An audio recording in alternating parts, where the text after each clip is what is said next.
All right, there we go. So yes, welcome to class, week 5, day 3. So we were just talking, Nichelle, Brian and I, and Alan, Betty, we were just saying time has flown by, has it not? So before you know it, you'll be in the in-person. And I said, before you know it, hopefully you can be sitting in a dispatch seat.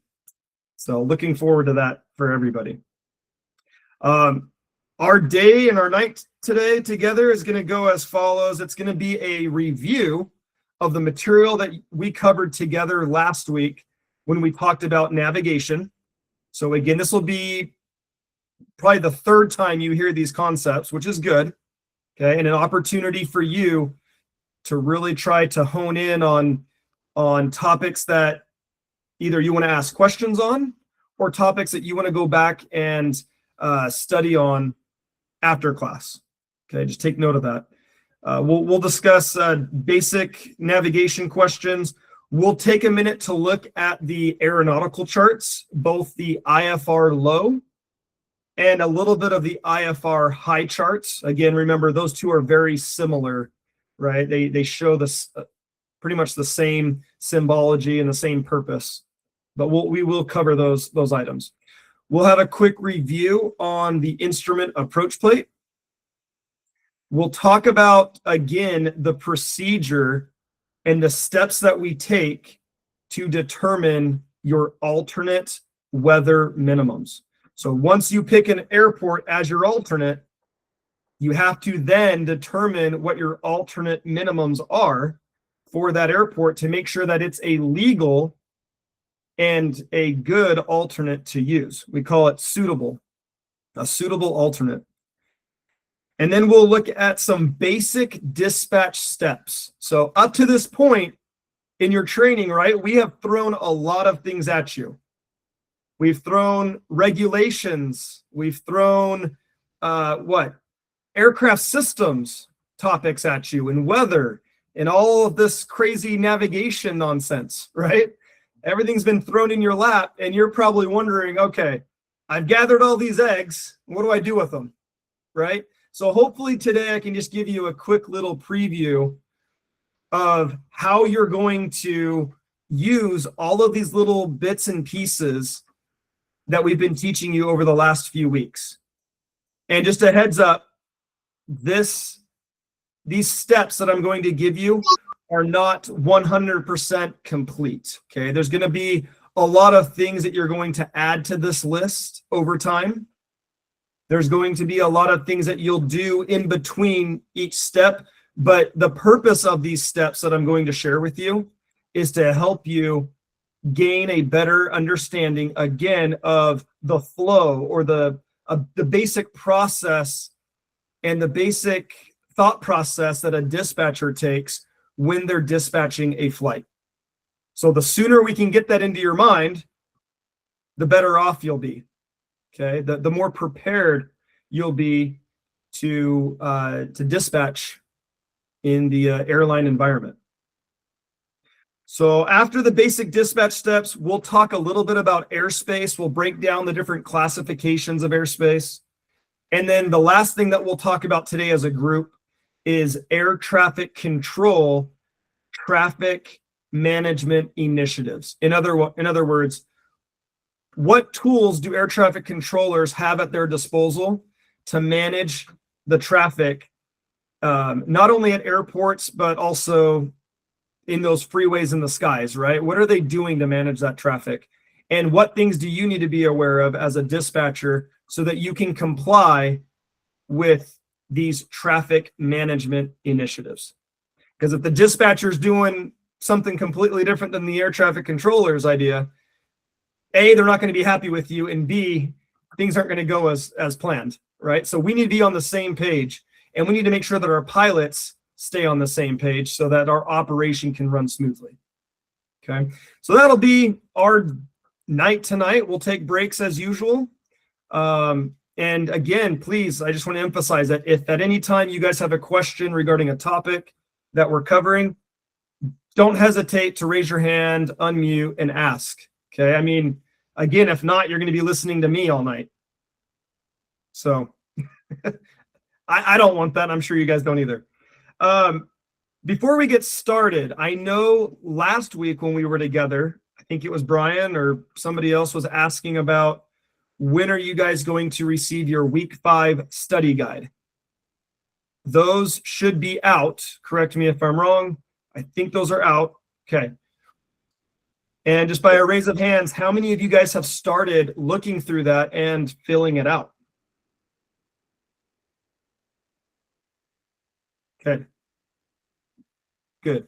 A good chunk of you. All right. Thank you. So yeah, continue filling those out.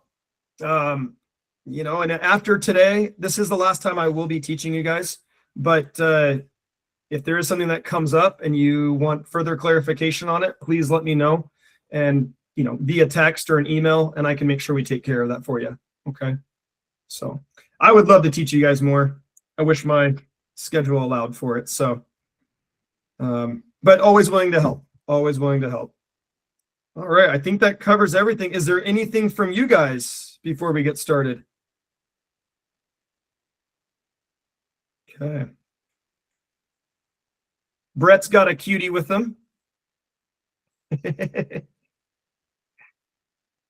Awesome. Good. Start him young. Start him young. All right, you guys. Well, then let me get my PowerPoint started. And we'll kick off with the review of last week's material.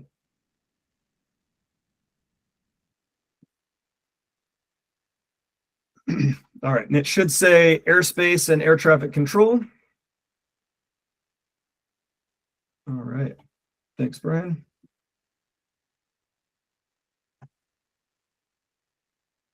All right, so again, here are the things that I've already talked about. We're going to review these items here. Basics to navigation, the aeronautical charts, approach plates. We'll briefly touch on the 10-9 charts that you talked about. I believe it was on Monday with Jen. We'll review the process for the 1 navade, 2 navade rule. That's to help us determine what our alternate weather minimums are. Basic steps to dispatch, and airspace and air traffic control concepts. Okay, again, these are just questions. And let's go ahead and raise our hand this time. A lot of people were ready and willing to answer, which I'm not used to that. So I guess we had some people stepping on each other. So we'll go ahead and have you guys raise your hands. But for the first question, name 3 types of ground-based navigational aids. Remember, these are components on the ground that help provide the pilot with navigational information. Let's go with Chris. We have VORs, VOR DME. We have VORTAC that are for approach instrumentation. You have glasses. I guess that. Yeah, that's perfect. Yeah, and he already answered a little bit of another question that's going to come up. But yes, we've got the VORs and all of their variances, right? You've got localizers, DMEs, and NDBs. So don't you just love all the acronyms? There's a lot of acronyms. So you got the VOR, you don't need to know the full name, but again, it's the very high frequency omnidirectional range, right? It provides those 360 degrees of radials. You have your localizer, which is just sending out a simple signal that's providing lateral guidance only to the pilot. Distance measuring equipment. So it tells you what your distance is along a flown course.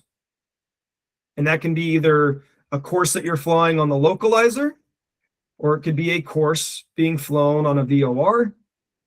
So just it allows us to know our distance along that course. And then the NDB, the non-directional beacon, is just that really fancy compass, right? That system that broadcasts a signal, and then the aircraft has that fancy compass called an ADF, and it just points to that station, and the pilots go that way. Okay, they follow the needle. Okay, those are ground-based nav aids, things that are on the ground that you could physically drive to, but they provide through a radio frequency information, navigational information to the pilot. What is a SID?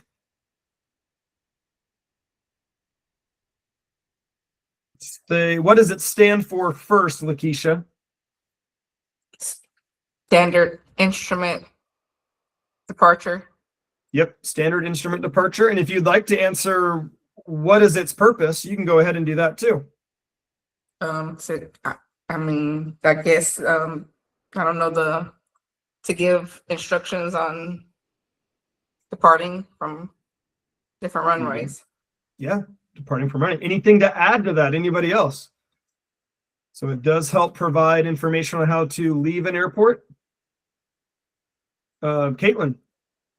It lightens the workload for the pilots and ATC. Yes, and that's important to remember, okay? So great job, Lakeisha, on the acronym, and yes, it is to help with the departures out of an airport. Specifically, it's to help reduce the workload for our pilots and air traffic controllers. Excellent. Okay, standard instrument departure, and let's take a look at one really quick.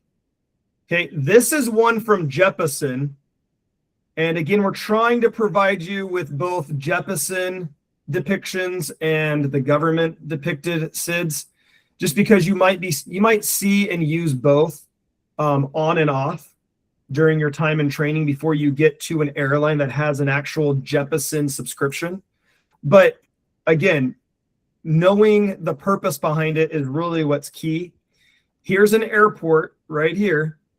This is a SID. Okay, it's a departure. It's got this name, the Nickel 1 departure.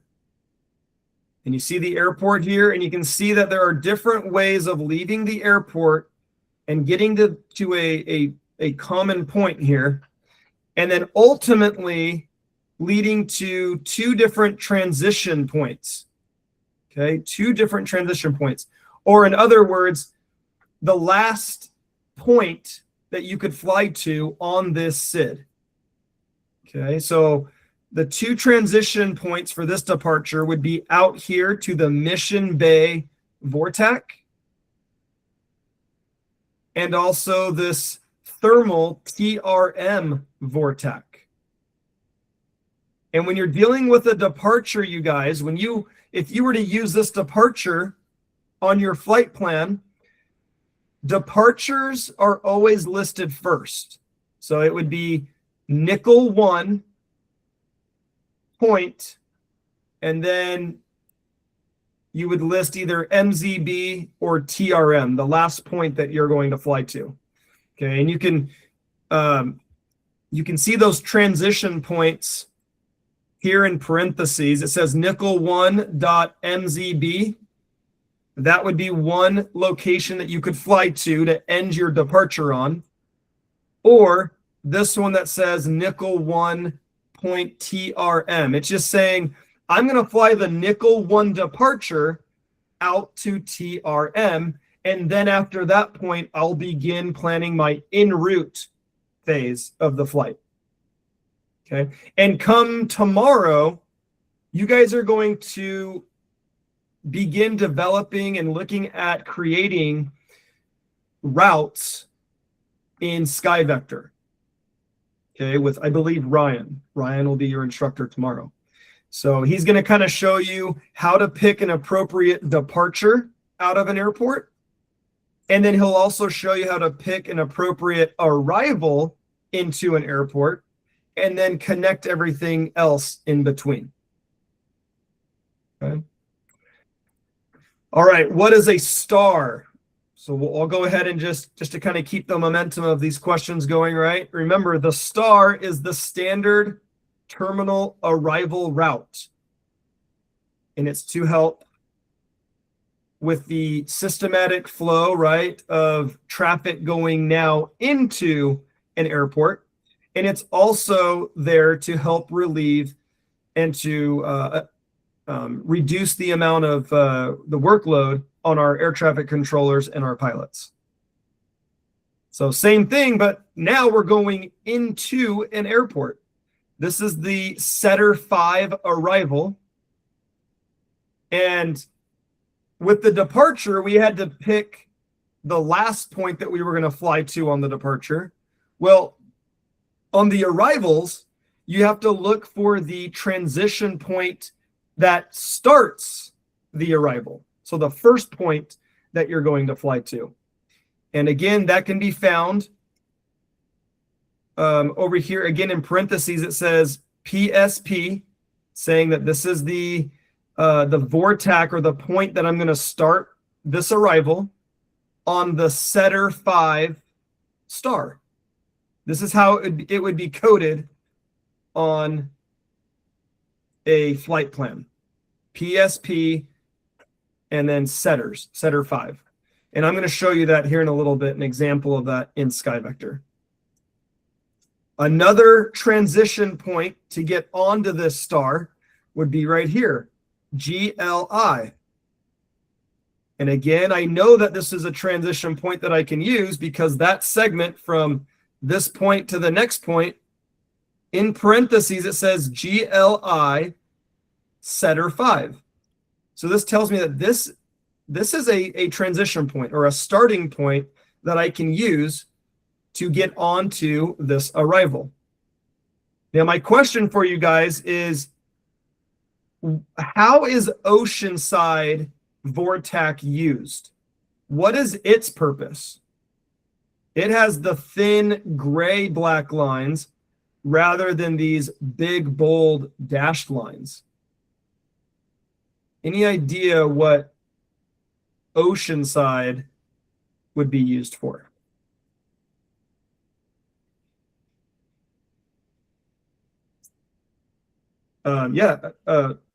Is it a run? It is. So I think that is for the triangulation purposes, to see your location. Yes, exactly. It's to help identify Rothy here along the course that's being flown. If there's no DME, the only other way to identify Rothy is by using what we call a crossing radial, or a reference radial. And it's using, in this case, the 036 radial to help identify Rothy. So you're right. This is a reference radial. It's not used to be flown on. It's only tuned into and used to help identify different points along a course that is being flown. Any questions on that? That's a really important concept just to have in general, right, of aviation, that you have DME, which is great, but not all aircraft have DME. So this is another method of being able to determine where I'm at along a course using a crossing, or another term is reference radial. Brian. I guess this isn't necessarily dispatch specific, but I'm just curious. So in the cockpit, when a pilot, are they, so if they're also tuned into that Oceanside VOR, are they able to just kind of set what radial they want it to, like, you know, alert them at, or are they having to watch all the radials as they head on past it? So in this situation, if you're talking about an old school setup in a cockpit, right? Bottom of the barrel. In this kind of scenario, he would have two VOR receivers. He would use one VOR to be able to fly on the outbound 315 here. And then he would have another VOR receiver tuned into this Oceanside. And yes, he would be able to set this radial. And there are indications in the cockpit when everything kind of lines up that tell them, oh, I'm at this point because I've crossed over this 036 radial from Oceanside. They'll know when they've crossed that radial. Okay, cool. Thanks. Yeah. And honestly, none of the airlines that you guys are going to be working for will be flying that way. Let Brett answer this one. I know he's dying to. Yeah. Oh, go ahead, Brett. Yeah. I was just going to add that if you were curious about what that looks like, that you could look up at Omnibearing Selector. That's the name of the instrument. And there's a bunch of different kinds, but that's what that instrument is, how they figure that out. Yeah, I don't know if you guys remember last week when I was talking about the indications shown when you're left or right of the runway center line on a localizer. I had an instrument that showed the needle either to the left or to the right. And that when that needle swings around and comes into the center, that's when pilots know that they've, either they're on course or that they've crossed a radial. But yeah, like Brett's saying, it is a specific instrument that's used inside the cockpit. And you can Google kind of an indication of that, like he's saying, and kind of see what that looks like. But yeah, like you said, not dispatch related, right? So nobody else gets too frustrated for not knowing what we're talking about. But yes, that's it helps to kind of visualize it for sure. Yeah, thanks, Brett. Awesome. All right. Yeah, that's really what I wanted to kind of point out. I really want you guys to be able to differentiate courses that you're going to actually be flying on versus radials that are coming off of VORs that are being used to help identify different points. So, because there are some dispatchers that will go here and go, oh, I can start the arrival here at Oceanside. Well, no, you can't. This is not used to be flown on. It's used to help identify different fixes. So, yeah, any other questions? Okay. All right, we already talked about the purpose of a SID and a star, so we're not going to go over that. Next question would be, what type of guidance does a non-precision approach provide? Type of guidance. Peter. That gives you lateral guidance only. Lateral guidance only. Perfect. And Muhammad, if you don't mind, if you'd like, what type of guidance does a precision approach provide? Vertical and lateral. Yes. Vertical and lateral guidance. Perfect. Now, somebody else can answer this. What are some examples of precision approaches? Or in other words, what type of approach do you know of that provides both vertical and lateral guidance?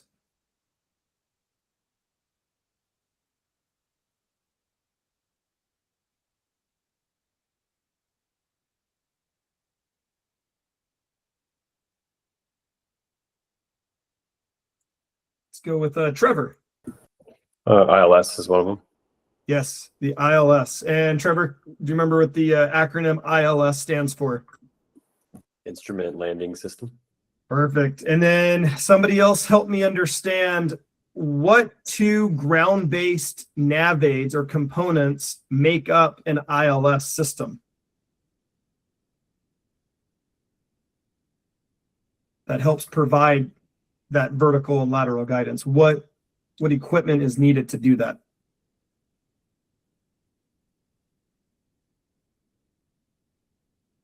Rebecca. Localizer and glide slope. Perfect. Okay. Awesome. Good job, you guys. Yeah. So again, just different examples of a precision approach. I don't want you guys worrying about PAR and GLS. Okay. These are GLS there's very few of them, and PARs are primarily used by military individuals. Okay. Military flyers. So They're don't. pretty bad. Yeah. Yeah. You probably have flown them, huh? I have. Yep. So They're just a little scary. Yeah, they are. And the reason they are is because Chris would tune into another frequency. And Chris, I'm not a pilot, so please correct me if I say something wrong. But he tunes into another frequency, and there's another air traffic controller on there dedicated to calling out his left and right lateral movements and also his vertical adjustments. So it's So, awesome when they get their left and right confused. That's a lot of fun. oh And then boy. we also for training we do no gyro PARs, which basically he just says turn left, half standard rate turn left, stop turn, Stop. full standard rate turn right, stop turn. Yeah, it's insane. So would it be safe to say, Chris, that you prefer an ILS over a PAR All day long. all day, right? What's really scary though is that the PAR we can fly it down to 100 feet. Oh, can you? Okay. Explain that one. Yeah, Hey. never have I Yeah. ever. So yeah, as dispatchers, I do not want you guys worrying about these two. I just put them here because technically they fall under this definition. But let's worry about the ILS. It's instrument landing system, and it's comprised of a localizer for lateral guidance, glide slope for vertical guidance. Okay, and then what are some procedures out there that are considered to be a non-precision approach? They provide lateral guidance only.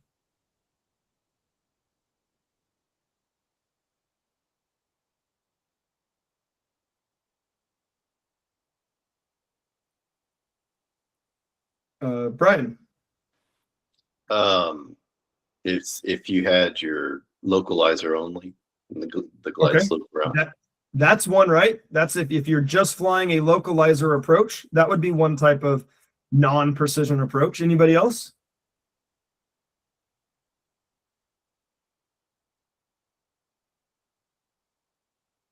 What other navate out there? Oh, let's go with Sam. Go ahead, Sam. VOR. Yes.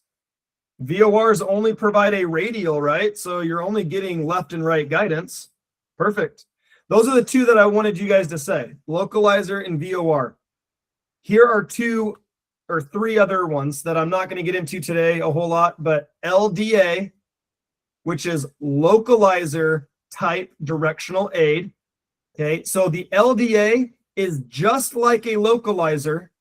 The only difference and the only reason why it's named LDA is because the localizer in this instance is offset by more than, well, there's a certain number of degrees, but it changes the name of it. So all it means is that, hey, this is a little more offset. It's offset by more than 3 degrees from the runway center line. So these two are the same, just offset differences. LNAV mimics the localizer, but the LNAV requires GPS. So the lateral navigation is a GPS localizer, if you will. And then LP is again just like the localizer, but not only does it require GPS, it actually requires WAAS as well. Again, that's nothing you're going to be tested on, okay? Don't worry about it. But that's the true meaning behind it. It requires WAAS. So it's a very accurate lateral navigation type final. Okay, and the third one, so we talked about precision approaches, non-precision approaches, and then we've got this random third category, APV. Anybody remember what APV stands for?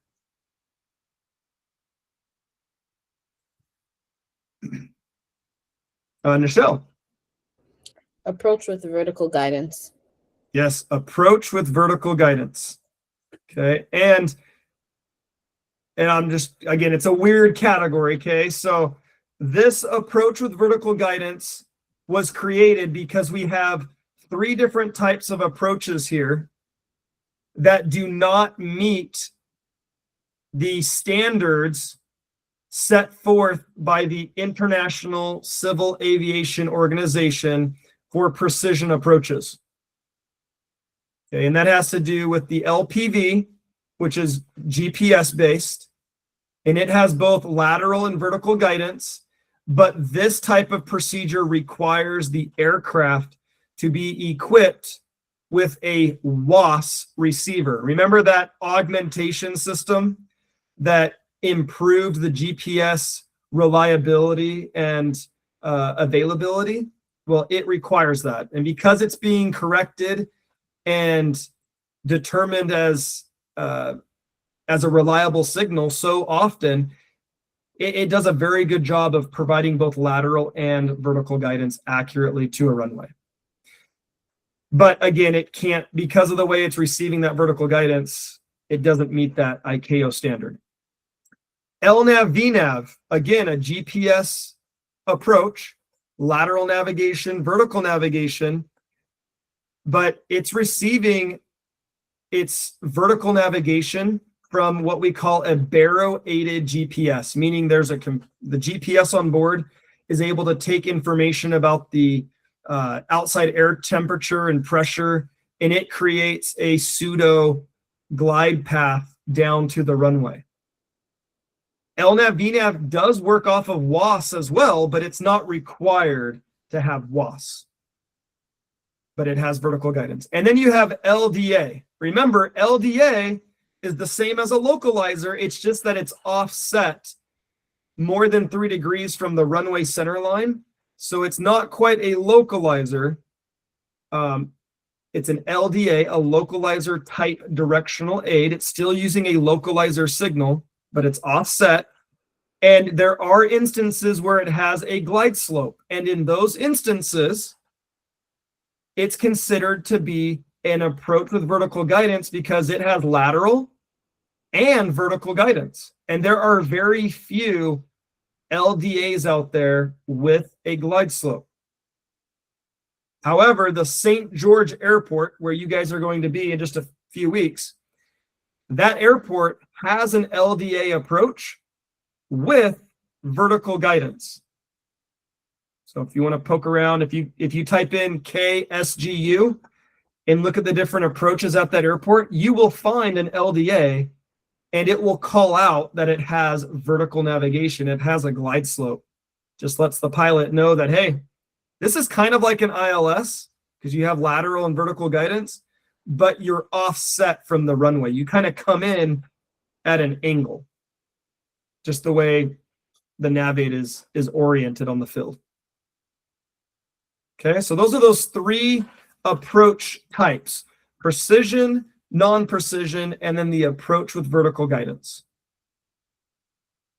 Next question is, what is the difference between a waypoint, this little star symbol here, and a fix, the triangle?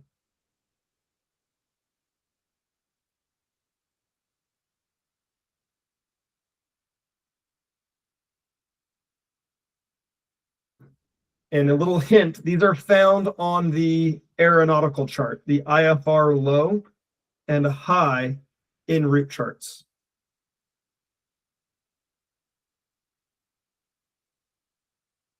Trevor. Waypoint is related to a GPS. It's a GPS position, and then fix is related to a VOR, along a VOR radial. Perfect. Yeah, excellent.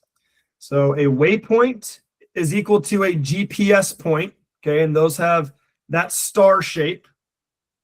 And all points in space, whether they're GPS or determined using ground-based VORs, they all have a 5-letter identifier. They're all different. And in the past, I've been able to create a waypoint representing my 2 daughters. It was pretty cool. So I was able to name those on an approach for my 2 daughters. That's kind of fun, but they're all given a 5-letter identifier. Okay, so that's a GPS point. And then the fix, this triangle, is, again, it's another point in space, but we call these fixes because they're being identified and created or determined using a VOR or a ground-based navaid. They can either be an intersection fix or a DME fix. So if you remember, let's look at Troy here, or Tyro as our example. Again, here's your Bartlesville VOR DME with a radial 043. That's not a radial to be flown on. It's just, again, it's a reference radial or a crossing radial that crosses this course here, this bold black line, to help us identify this point in space, this fix, Tyro, Tyro. Okay, that's an intersection fix. It's also a DME fix. If somebody has DME, they would still be able to identify Tyro. But at the same time, if you didn't, you are being given a radial to use to help identify that point. And over here, I have an example of another fix, Olve, and it's got a DME reading here. So as I'm flying on this course and I go to 53 nautical miles and I see that 53 displayed in the cockpit, I know that I have reached Olve here as long as I'm on this course and using that nav aid that the DME is coming off of. Okay, any questions with these concepts? I just want to make sure everybody's clear on, GPS waypoints and a fix using ground-based navigational aids. Okay. All right, somebody remind me, what is the lowest landing minimums you can have for a Category 1 ILS approach?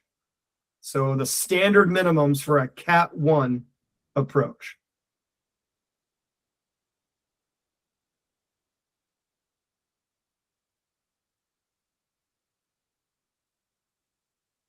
Any ideas? Alan. Is it 201? Close. It's 200 and a half. And half. My bad. Yep.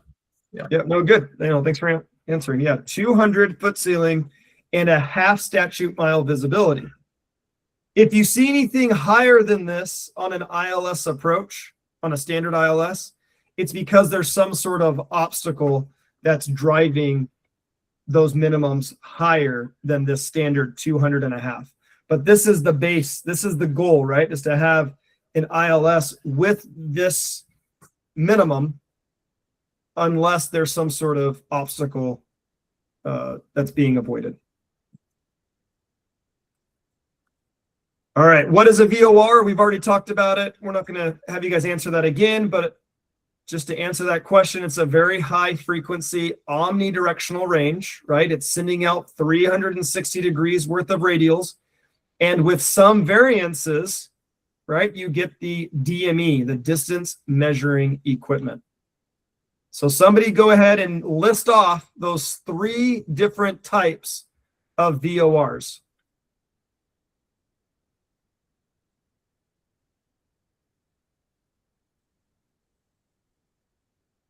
I know somebody's been dying to do this.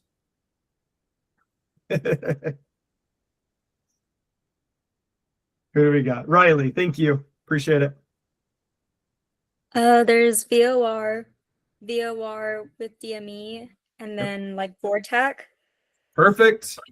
Excellent. VOR, VOR DME, and VORTAC.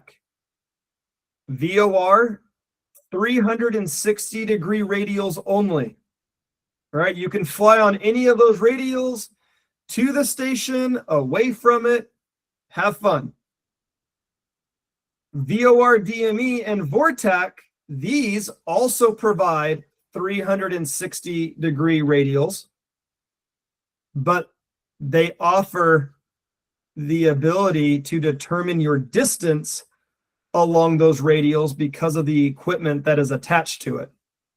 So you got distance measuring equipment paired with the VOR, and this VOR here is paired with a military TACAN that is sending out 360 degrees worth of radials on an ultra high frequency that civilian aircraft are not able to receive and interpret, but it also has DME capabilities, and that's why we as civilians care about this TACAN portion, because it gives this VOR the same ability as the VOR DME to give me distance along a radial.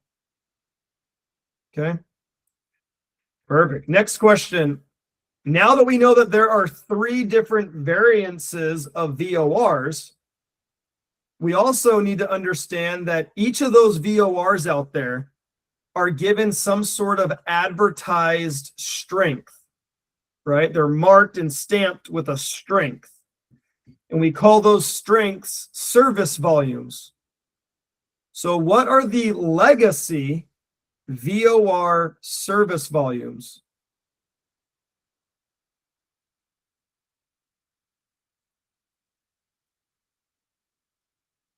Caitlin, The terminal, low, and high. perfect. And do you remember what distance is associated with each? Yeah, so terminal's 25, low is 40, and then high is 130. Perfect. Okay. Legacy. In about 20 years, I'm sure everything will finally get updated. And you won't have to deal with legacy and new, but who knows? For the next foreseeable future, we're going to see both legacy service volumes out there and new. So again, these are the ones we want you to remember: terminal, low, high for legacy and their distances. Next, what are the new VOR service volume classifications?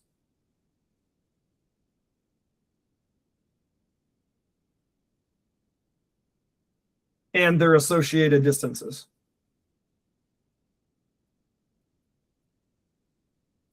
Tatum. Here's VOR low, which is 70 nautical miles, and then VOR high, which is 130. Perfect. Okay. And you'll see these written as VL and VH on those NavAid tags on the IFR low and high en route charts.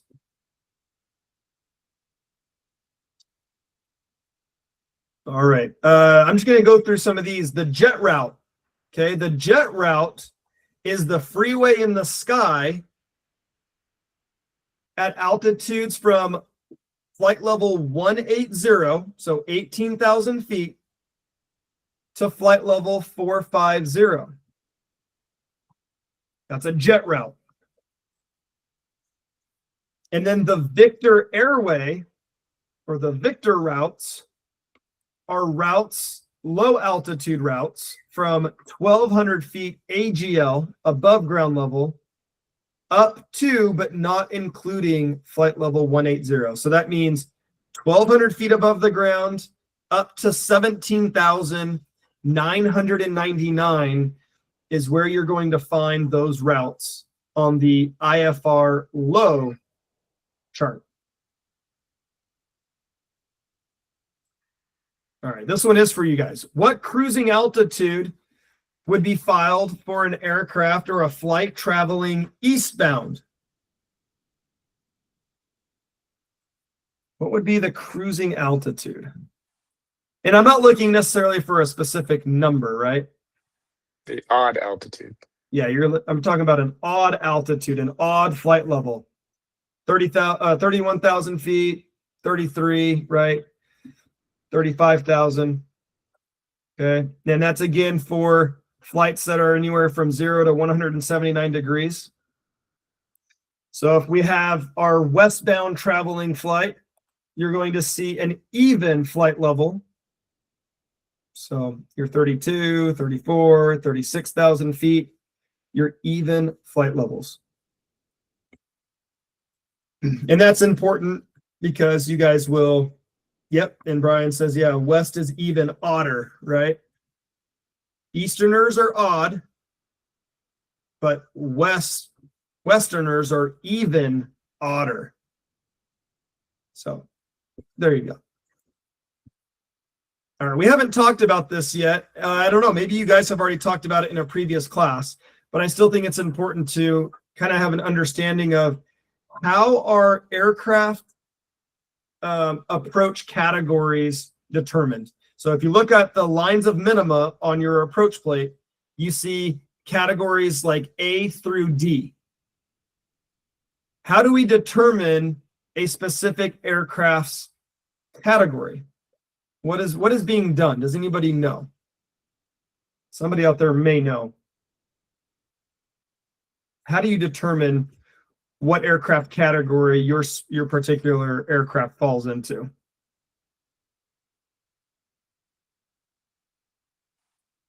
Approach speeds. Yeah, it's an approach speed. So, and the way we get that approach speed to help you fall under one of these categories is we look at the stall speed of the aircraft, which is this VSO, which is velocity. Okay, it's a stall speed of that particular aircraft, and then it's multiplied by 1.3. And what that does is it helps you understand which of these categories, A through E, do you fall into, so that you can look at the appropriate lines of minima section on an approach plate. And in the airlines, you're basically just told, hey, this aircraft that you're dealing with is a category Charlie or Delta. You're just going to be told that. And that's what you need to remember. But this is what the manufacturer is doing, and the airlines they're saying, okay, this is the stall speed. We multiply it by 1.3. And in the AIM, the Aeronautical Information Manual, it tells us that we fall under a category C approach speed. And that would be the category that you look at. So remind me, what is the approach category for the CRJ 700?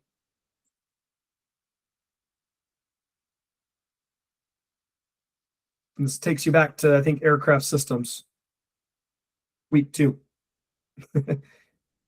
Brett says, yeah, class Charlie, right? Okay, that is correct. So that is the category you need to be looking at when you're trying to determine what your landing minimums are on an approach plate. Sometimes all minimums fall under the same category, but there are times where specific categories have their specific minimums, and you need to make sure that you're taking that into account. Okay. We got about 10 more minutes. Let's kind of start this process of reviewing our aeronautical charts. Are there any questions with those questions that we went through just a minute ago? Chris, did you have something? I see your hand raised now. Yeah, for that, obviously approach speeds vary greatly with weight. Do they always base that on the maximum certified landing weight of the aircraft? Yes, and dirty. And okay, fully configured. Yep. Okay, Full landing configuration. Yep.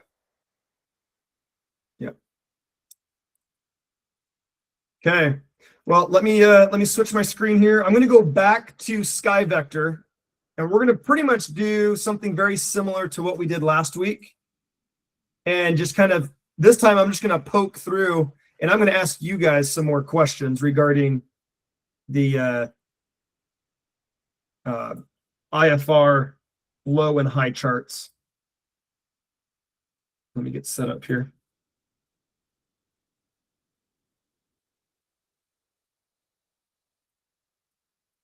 Okay, let me know when you guys can see the VFR sectional, please.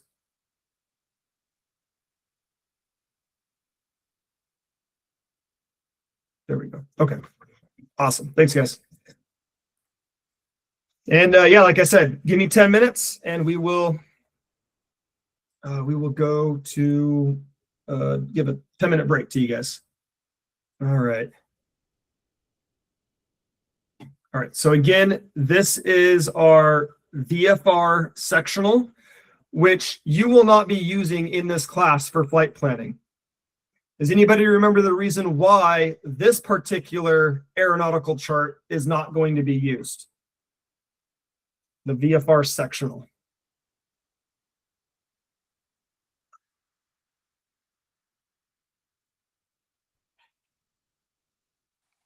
Let the helicopter pilot answer that one. I'm a helicopter, yeah.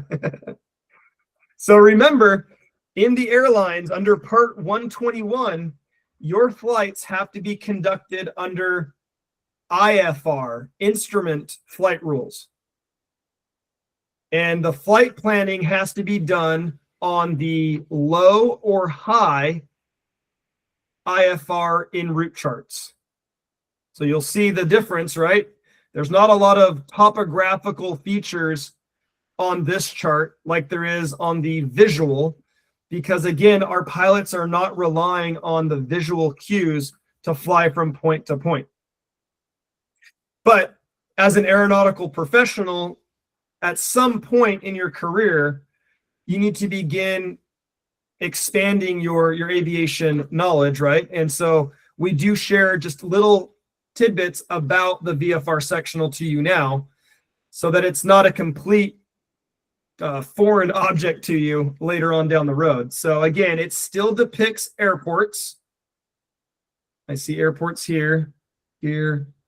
I see different airspace classifications. We're not going to get into that as a dispatcher, but there are different airspaces around airports, right? And anywhere, as you step outside your door, you're in some sort of airspace. So that's all depicted here.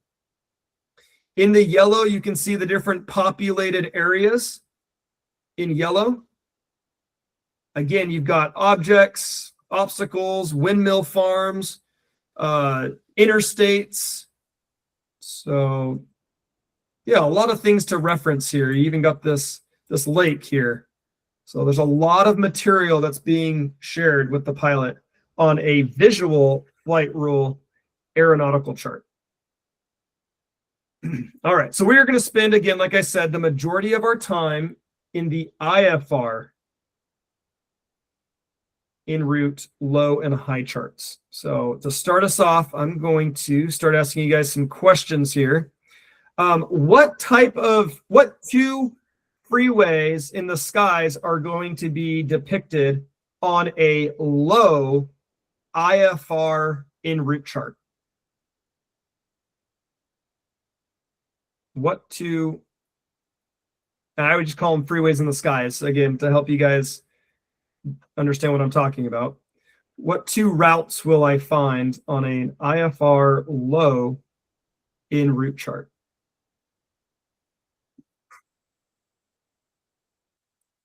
Orion. Victor and Tango. Yes, Victor and Tango routes, okay?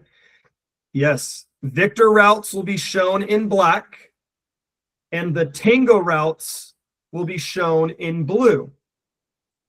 And sometimes these blue and black routes, they lie on top of each other. Okay, so they're hard to see.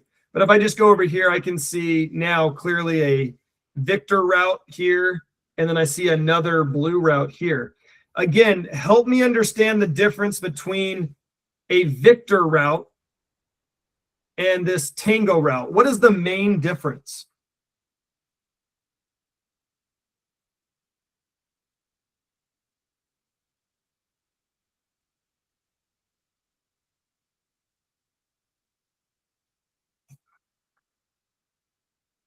Brian. The Victor routes are your based on your ground-based nav aids, and your Tango routes are satellite-based. You got it. It is that simple. That's all you need to know. That's perfect. Okay. The same can be said for the high chart when you see a jet route, okay, in black, a J, and a Q route. Okay, same thing. Jet routes are made up of ground-based nav aids. Q routes are made up of satellite-based navigation. We're using GPS to navigate those routes. Okay. Also, I just want to make it very clear, just so nobody gets confused in a couple days. In this class, you cannot build a route using the GPS routing, the blue routes. You can't. It would make things too easy. Okay. So again, in this class, during your flight planning portion, you are required to use ground-based routes, the black lines, not the blue lines. Okay. And they'll tell you that and reiterate that as you guys get into the flight planning portion of your training in the next couple days. Now, just a little side note here. I know this was a question last week. Trevor, I think this might have been you. You asked about this Vortec, BGD. And he's like, hey, why does this Vortec not have a compass rose around it? It doesn't look like it's being used for anything. What's going on here? And sure enough, I looked it up. This thing is long gone. It doesn't even exist. It just got left on the chart. So it's not supposed to be there. It's kind of a ghost nav aid. So there you go. I told you guys I would look that up, and I did. And it's not tied to anything. Not an approach, not a freeway in the sky, not an airport. It is the symbol, the depiction of it is just sitting out here. It'll get fixed eventually, but yep. So there you go. All right. Any questions, you guys, regarding the low Victor routes and Tango routes, or the high Jet route and Q route? Just want to make sure that you guys understand that there's these 4 routes out there. 2 of them are found on the low, 2 of them are found on the high chart. And which routing can you not use in this class?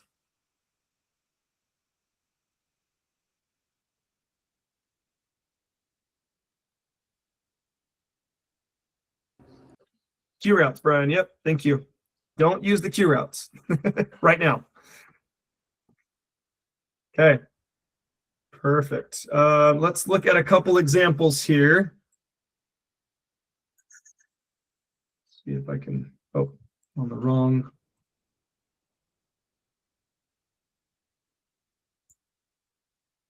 All right, let me,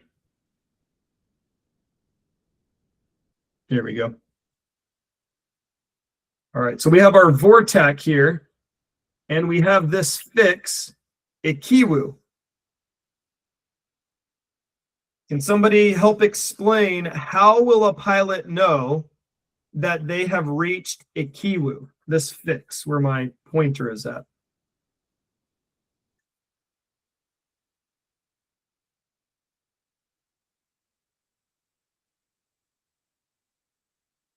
We know we're on that 327 radial. That's the one we're flying on. How will they know that they're over that point?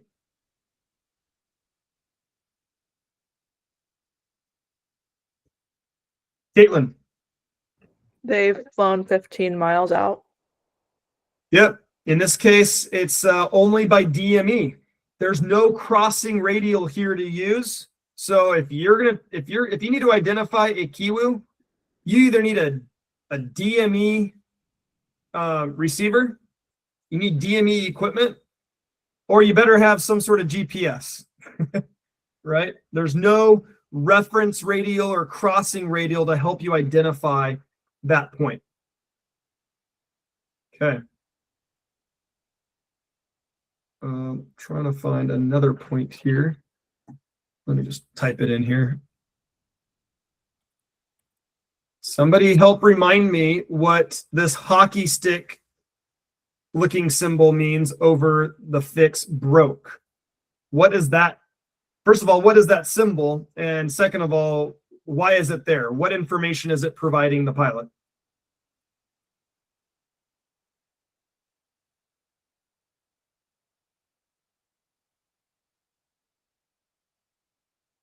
Oh, sorry, Brett, go ahead. No problem. It's a changeover point, and the reason that they have it on the chart is because pilots need to know when to switch from using one nav aid to another, and that's the point where you're supposed to do that on this airway. Yep, perfect. Yep, it's, again, this airway is connecting this nav aid and this other nav aid. And they're just saying, hey, at some point, if you're flying from here out to Broke and continuing out to the next nav aid, this is probably a good spot for you to switch from navigating off of this nav aid. It's a good changeover point you're going to change now to this NavAid's frequency and begin flying inbound to that NavAid.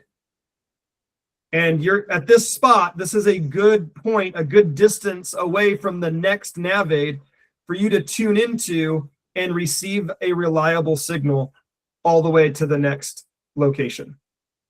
Okay, it's a changeover point. All right, with that, we've gotten to the bottom of the hour. Let's give you guys 10 minutes. I'll put a timer up here. Please raise your hands and be back in 10. Talk to you soon.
All right, guys, let's pick back up.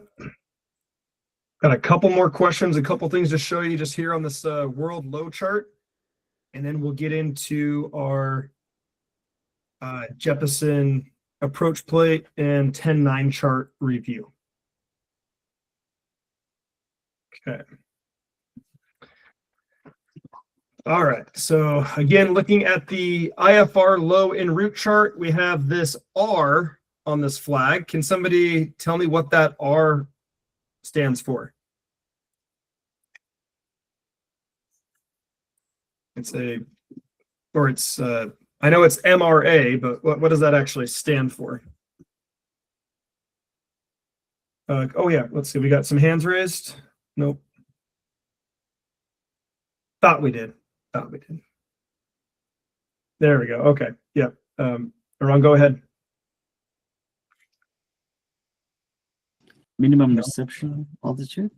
Yeah, minimum reception altitude. And does anybody else want to kind of add to that? It's a minimum reception altitude, but why is that minimum reception altitude of 6,500 feet so important in this example? And same thing could be said for this fix over here. This is another one, an R. Minimum reception altitude, again, 6,500. Yeah, go ahead, Brett. The MRA is the lowest altitude that you can identify that point. Using your ground-based nav aids. If you're lower than that, then terrain or something will be in the way, and you won't be able to get reception to identify that fix. Exactly. Yeah. So if I have an aircraft here at this VORTAC flying on this 176 radial to Yokan, and they're using again another radial as a reference, in this case TXO VORTAC. This radial is the 063 radial. In order for me to use that other radial, I've got to be at an appropriate altitude high enough that allows me to pick up a reliable signal from that other nav aid. Anything lower than that in this area is too low for me to pick up a reliable signal or a signal at all from TXO. All right, to identify that point.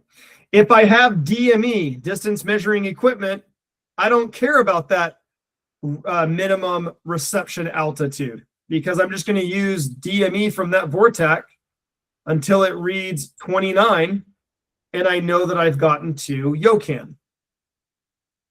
Okay, so that minimum reception altitude is only relevant to people that don't have DME and who need to identify this point. Okay.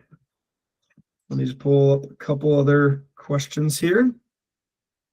I think two more.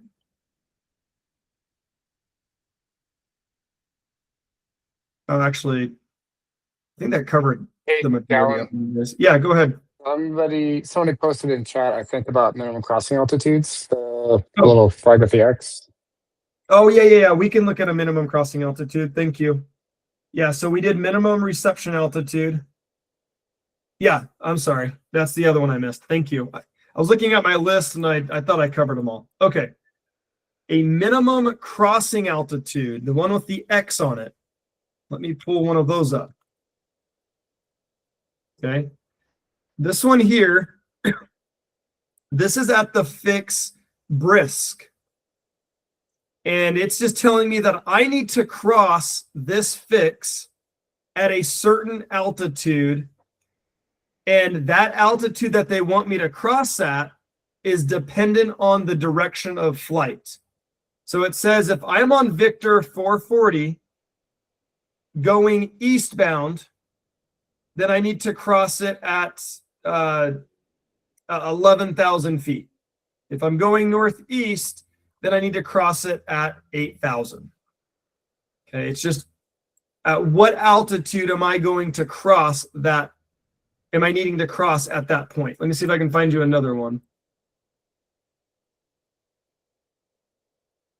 Might be one. here. Oh. Looks like there's one right over this Vortac here. That if you're on this Victor 402, right here, 402, traveling southwest this way, if I'm going to be going from this Navaid onto this Victor 402, it wants me to cross this Vortac at 8,000 feet going in this direction.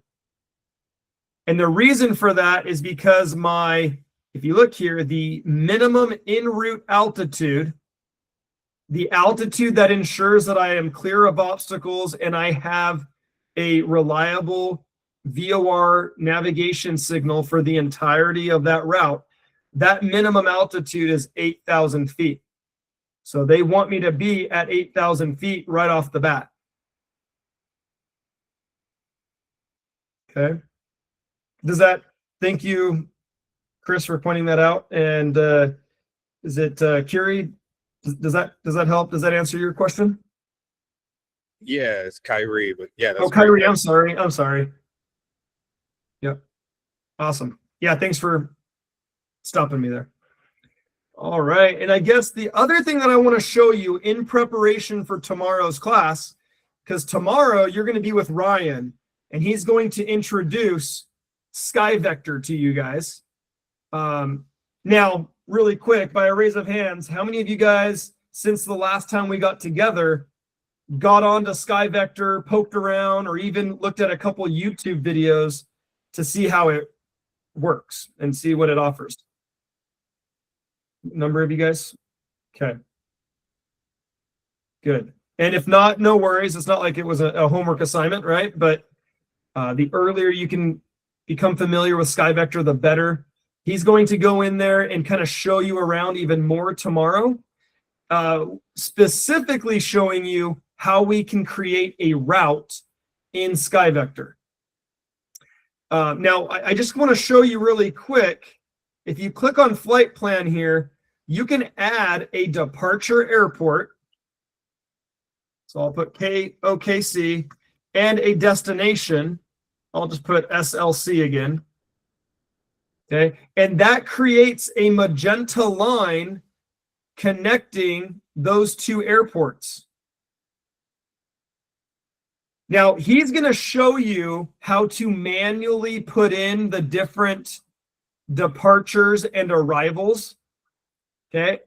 All I want to show you is once you do that and once you create a route, I want you to be able to see what that routing looks like. So I'm going to cheat here. Okay. So don't do this with Ryan, but I'm going to quickly click on routes here. And because I have an appropriate speed and altitude put in here, that would mimic an airline flight. I'm going to click on routes, and it's going to offer me a number of different routes between these two city pairs that are actually being used in the real world scenario. Okay, which is pretty cool. Can't really use this in class because these routes use GPS routes, but I just want to quickly show you. If I click on one of these routes, you can see that it changes that route and it lists all the different points of that route here at the bottom.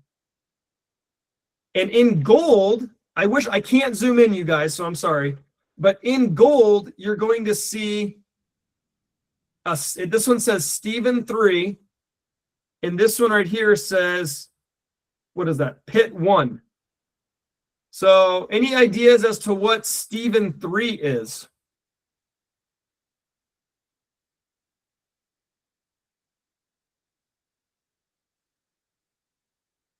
Yep, Curry, that's right. That's your SID. Okay, that's the name of your departure out of Oklahoma City. And if I put my cursor on Stephen 3, look over here to see what happens to my route. Do you see how it highlights that section? That's my departure out of Oklahoma City out to that point, Ziwi. That's my transition on the departure. My whole departure leaves the airport and it goes out to Ziwi. Okay. And that's what you're going to do tomorrow is figure out what routing, what SID can you create or use out of an airport. And then you're going to go over here and you're going to also figure out what arrival makes sense for your flight based on the direction that you're coming from. So you can see there that I'm highlighting. There it is. Now that I know my arrival point and my departure point, I can fill out everything in between. Okay, everything else, it's a lot easier to connect the points when you know where one end ends and where the other begins. It's like making a sandwich. Got to have your two buns before you can start making that perfect hamburger. So, okay, so just kind of keep that in mind. And he's going to show you a lot of different examples of routes in SkyVector. And just take note that there's going to be a SID and a star determined, and then an en route portion finalized, and that is your route. This route is not one that you could use because it's using GPS points. You're not going to be able to do that in this class right now. But follow his guidance. Let him teach you the ins and outs of using SkyVector tomorrow. But hopefully you've seen enough to be dangerous, right? You can listen to Ryan, and now you'll better understand kind of the direction he's going in helping you determine a route based on a specific city pair. He'll say, okay, we need to build a route now from Denver to San Francisco. And he's going to probably show you the process of how to do that. Okay. All right. Any questions for me before we leave SkyVector behind until tomorrow? All right. Okay. I'm going to stop sharing. I'm going to switch back over to our PowerPoint. And we're going to go for another 30 minutes or so.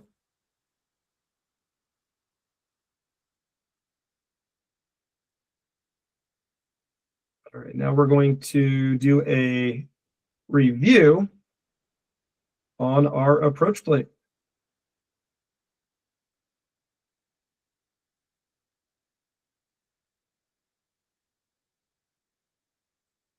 Okay.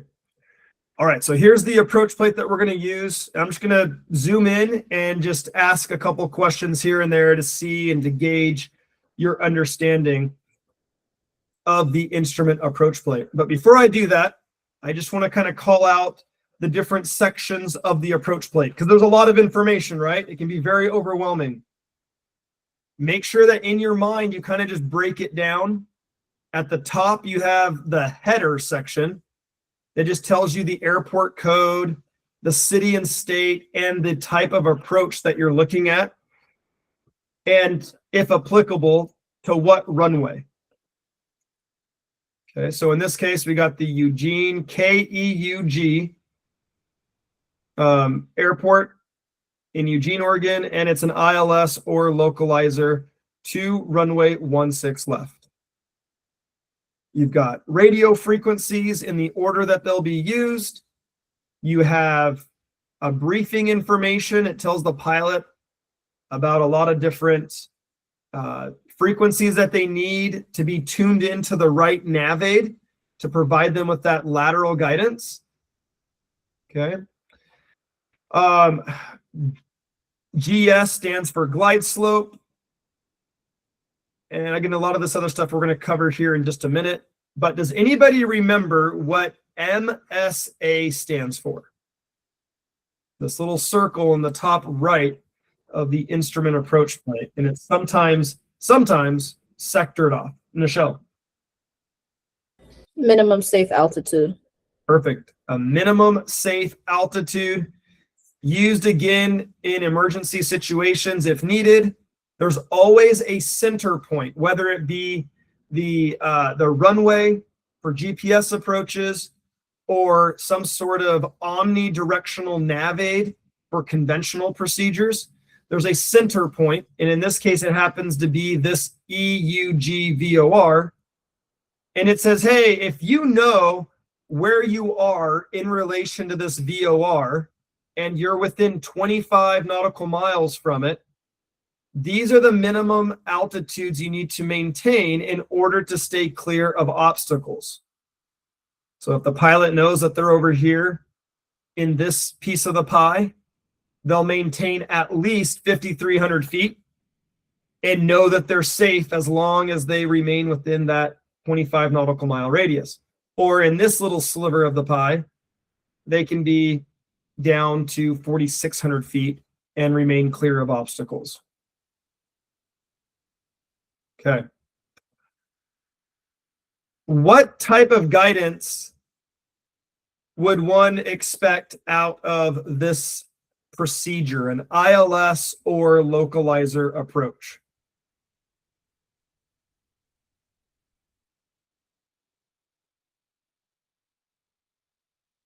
Again, what type of guidance, navigational guidance, would you get from an approach like this?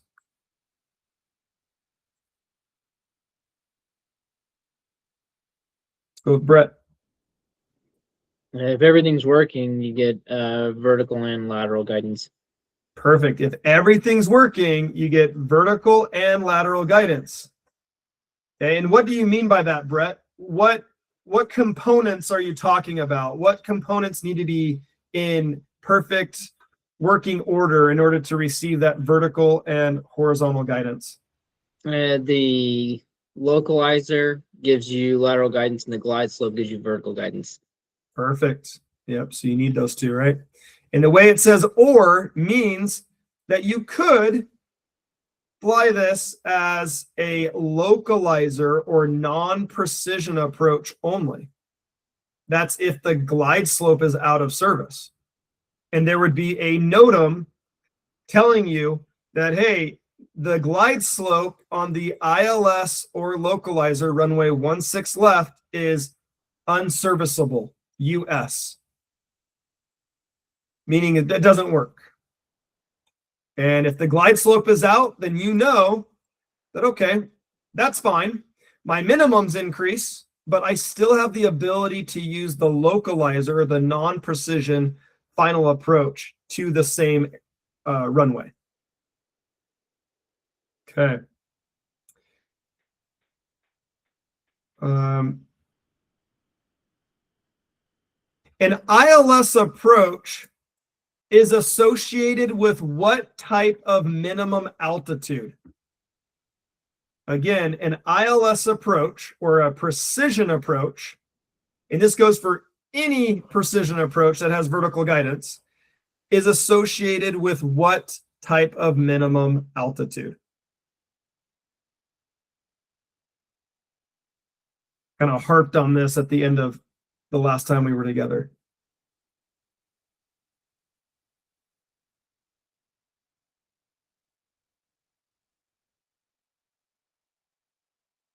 Any ideas? Peter? Well, it takes you down to your decision height, altitude. Yes. Yep. You got a decision altitude, right? A decision altitude. And we're going to look at some examples here in just a minute. And then for a non-precision approach, an approach that has only lateral guidance, it's only going to it's going to be associated with an MDA, a minimum descent altitude. Okay, for non-vertically guided procedures, MDA. And we can see that down here in our lines of minima. The precision approach has a DA, and the non-precision approach has an MDA. So let's talk about and look at a slide that better explains the difference between a DA, a decision altitude, and an MDA, minimum descent altitude. So on this example, we have a decision altitude of 569 feet, right here, 569. What does that mean to a pilot? How are they going to use that decision altitude when they're flying? Well, again, they're going to get to Zunax. Okay, they get to the what we call the glide slope intercept point. This is the point and it just happens to be at Zunax, this is where they receive that vertical guidance, and they're going to follow the glide slope, as you can see in red, all the way down to a decision altitude. And they will continue below the decision altitude if they have the runway environment in sight. But if they don't, they have to make the decision here to go missed, or again to continue if they do have everything in sight that they need. Okay, that's how they're going to use the decision altitude. Fly that glide slope down till you get to the DA. Can you see the runway environment or not? You either continue or you follow this red line and you execute the missed approach procedure, where they then climb out to a safe altitude to avoid obstacles, out to a clearance limit or to a holding point where they can then communicate with air traffic control and make a determination as to whether they want to try again or go to their alternate airport. Any questions with this concept? If this does not make sense, please speak up. I can't, even in my occupation, well, obviously in my occupation, but during interviews, both with dispatch and non-dispatch related interviews in aviation, this gets brought up because it shows that you understand the deeper things of instrument flying. So if the difference between a decision altitude and a minimum descent altitude do not make sense, I'd like you guys to make sure you bring that up to me so that we can have further discussions on it. Okay, so think about that as we move on to the MDA. Okay, the minimum descent altitude is a non-precision approach minimum altitude. Okay, with non-precision approaches where there's no vertical guidance given, there are times along the final approach course where that approach might offer a step down fix, meaning there are points that say, hey, you have safely overflown an obstacle back here. Let's lower you now to a lower altitude. Sometimes you have a step down fix, sometimes you don't. It just depends on the area and the obstacles. Okay. But in this case, they're going to get to Zunax, which has this Maltese cross, which signifies the beginning of the final approach fix for a non-precision approach. And at Zunax, they know that at this point, they are safe to go down to the next minimum altitude. In this case, between Zunax and Holta, the next minimum altitude that they can safely descend down to is 820 feet. Once they get to Holta, and they'll know that they're at Holta because they see D 2.4. That means DME 2.4. And where is that DME source coming from? It says IADE. That means the distance information is coming from the localizer. Okay.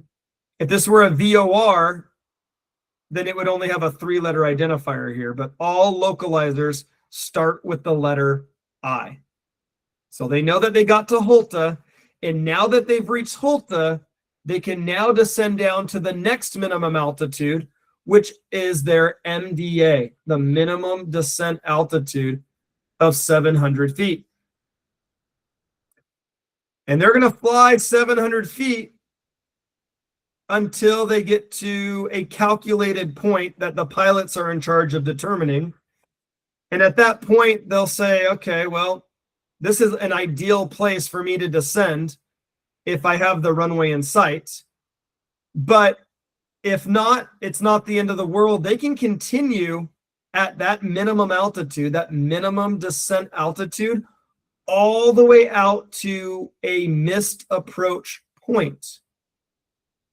In this case, it happens to be the end of the runway. And at that point, they either have to land or they have to go missed. The only issue with waiting until all the way out here, especially if you're in a high performance aircraft, you may not be able to have a stable approach down to the runway. You're so close to the runway, you can't just dive the aircraft down, right? Chris, I don't know how you flew your stuff, but I've enjoyed, baby. Yep. So, okay, that's the difference. An MDA, you can fly that MDA all the way out to a missed approach point. And at that point, you either have to land or you have to go missed. Unlike the decision altitude, for the precision, there is no missed approach point for a precision approach. The determination and the location of where you execute a missed approach, if needed, is at the decision altitude. So on a precision approach, you make the decision at this altitude. And on a non-precision approach, you're told that this is as low as you can go, and you can stay at that altitude all the way out to a missed approach point. And if you can see the runway before that, go ahead and descend down and land. But if you can't, you cannot go any lower than 700 feet. And you can fly out to that missed approach point, and then you are forced to then execute or to fly the missed approach instructions. Brian. So, so the Holta point, that isn't, I mean, that's meaningless for if you're on a precision approach, right? Completely You're just pointless. ignoring that, right? Okay. Yep, you got it. Because you're being guided down vertically on a glide slope. So you're being kept clear of obstacles because of that. In this scenario, you're not. You technically could dive all the way down to that minimum altitude if you want. They don't do that. They actually calculate a nice stable descent now. But you technically could dive down, and they're just saying, hey, there's an obstacle here in between these 2 points. Don't go down to your 700 yet because it's not safe. It's not safe to descend down to 700 until you know that you've overflown this point, Holta, then you can go down. And you're right. Holta is only pertinent to a non-precision approach. And again, keep in mind that some non-precision approaches won't have a step-down fix. It may not be needed, right? They don't have the obstacles, so they don't add a step-down fix. So you may or may not see one, but yes, that is only a non-precision approach point. Yep. Any other questions? Are you guys feeling a little more confident with the difference between a DA and a non-precision MDA? Okay. Yeah, you'd be surprised. I think I've had a couple dispatch interviews and this has come up. I don't know. They think it's really important. So, I don't know. If you ask me, I mean, I guess it is important, but I personally don't think it makes or breaks your initial dispatch Dispatcher success. I don't see how it's that important for a dispatcher, to be honest. I mean, You don't knowing what a precision and a non-precision approach are, and that the minimums are different. I don't see why it's so important to know that, but yeah, it's just I something guess to brought the up. examiner it was. They like this one. So so yeah.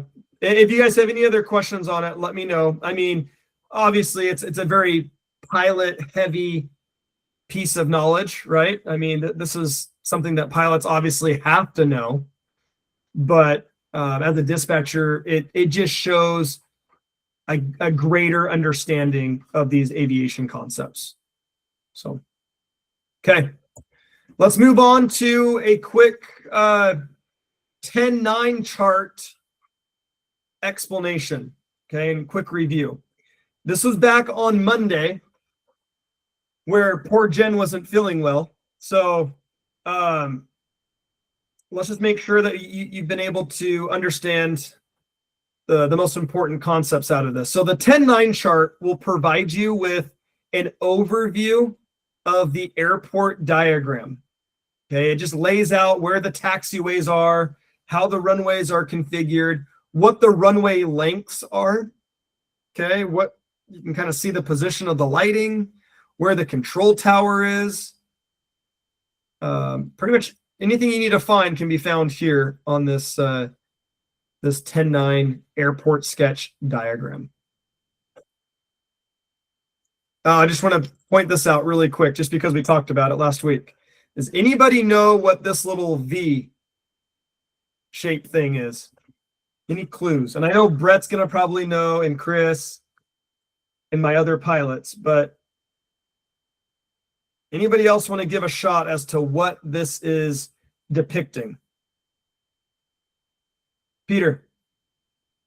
Or, yeah, Peter, go ahead. It's magnetic and true north. Yeah. Yeah. So this arrow right here is pointing to true north. And this arrow over here is pointing to the magnetic north pole. And the difference, the angular difference between these two is 13 degrees. So that's the magnetic variation. Just kind of trying to go back to what we talked about last week, that there's a true north and a magnetic north, and all of these charts are based on that true north, but it's also helping you see the magnetic value as well. So that's what those are, and you'll see those on a lot of different charts in aviation. All right, a continuation of the 10.9 chart takes us to additional runway information, where it will depict the different runway ends. So runway 3 and 2.1, runway 1.7 and 3.5, and it shows the different runway lighting that is available at these different runways. It will also list different footnotes in these big, or not big, but these black dots. And they're just referring to this runway having a grooved runway, so the lines through the pavement, and other information that may or may not be useful to you as a dispatcher. This section down here, though, listed as takeoff, is going to be more pertinent for you. So just like there are landing minimums, we also have takeoff minimums, right? You can't take off from a runway if the weather is below takeoff minimums. And where do you find those takeoff minimums? Well, they're going to be listed in a 10.9 chart. The standard takeoff minimums are based on the number of engines. Okay, so if you have an aircraft with 1 or 2 engines, the standard takeoff minimums is 1 statute mile or an RVR of 5,000 feet. Remember, RVR stands for runway visual range. It's those sensors along the runway that are measuring the distance that the pilot can see down the runway. And there's actual sensors out there, and then they broadcast that information onto a site that you'll learn about in the airlines that you can reference to go, okay, this runway in Salt Lake City or in Chicago is reading this RVR value. And it looks like you're good to go to depart. Okay, now if you have an aircraft with 3 or really more than 2 engines, then you can depart with a half statute mile. Okay, your takeoff minimums are much lower. Okay, that's standard. Now, a lot of the airlines that you guys are going to be working at will have lower than standard takeoff minimums. And that will kind of fall under this area over here, where if your runways have the appropriate type of lighting, like in this case, center line lights and high intensity runway lights, then it's saying that your takeoff minimums for these runways, instead of standard, because your airline has been given specific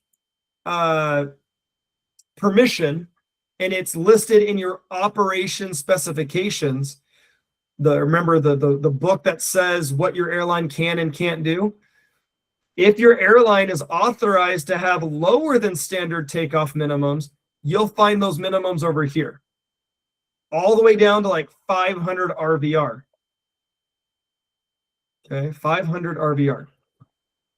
So you'll notice that with the airlines, they always get normally approval to operate with minimums lower than what you would normally expect in the IFR environment. Okay, and you guys talked about this, right? Standard takeoff minimums versus the lower than standard takeoff minimums. Were you guys able to get to that point? Okay, any questions on that? Okay. And if all of these lights are out, you guys, and they're not working, you'll see an adequate visibility reference. And then you would have to go based off of that, which would be a quarter statute mile. Okay. So between your pilots and yourself, you're going to gauge whether or not you're legal to, to send them off. They're like, oh my gosh, it just dropped below 500 RVR there. You'll communicate with the pilot and say, hey, we're going to have to hold off for a bit. And that happens. So, okay. And then for this runway down here, 17 and 35, the other strip. So remember, in this example, we had 3 and 2-1. And then you have runway 35 and 17. So that's why you have runway 3 and 2-1 seems better equipped. They've got runway visual range sensors out there.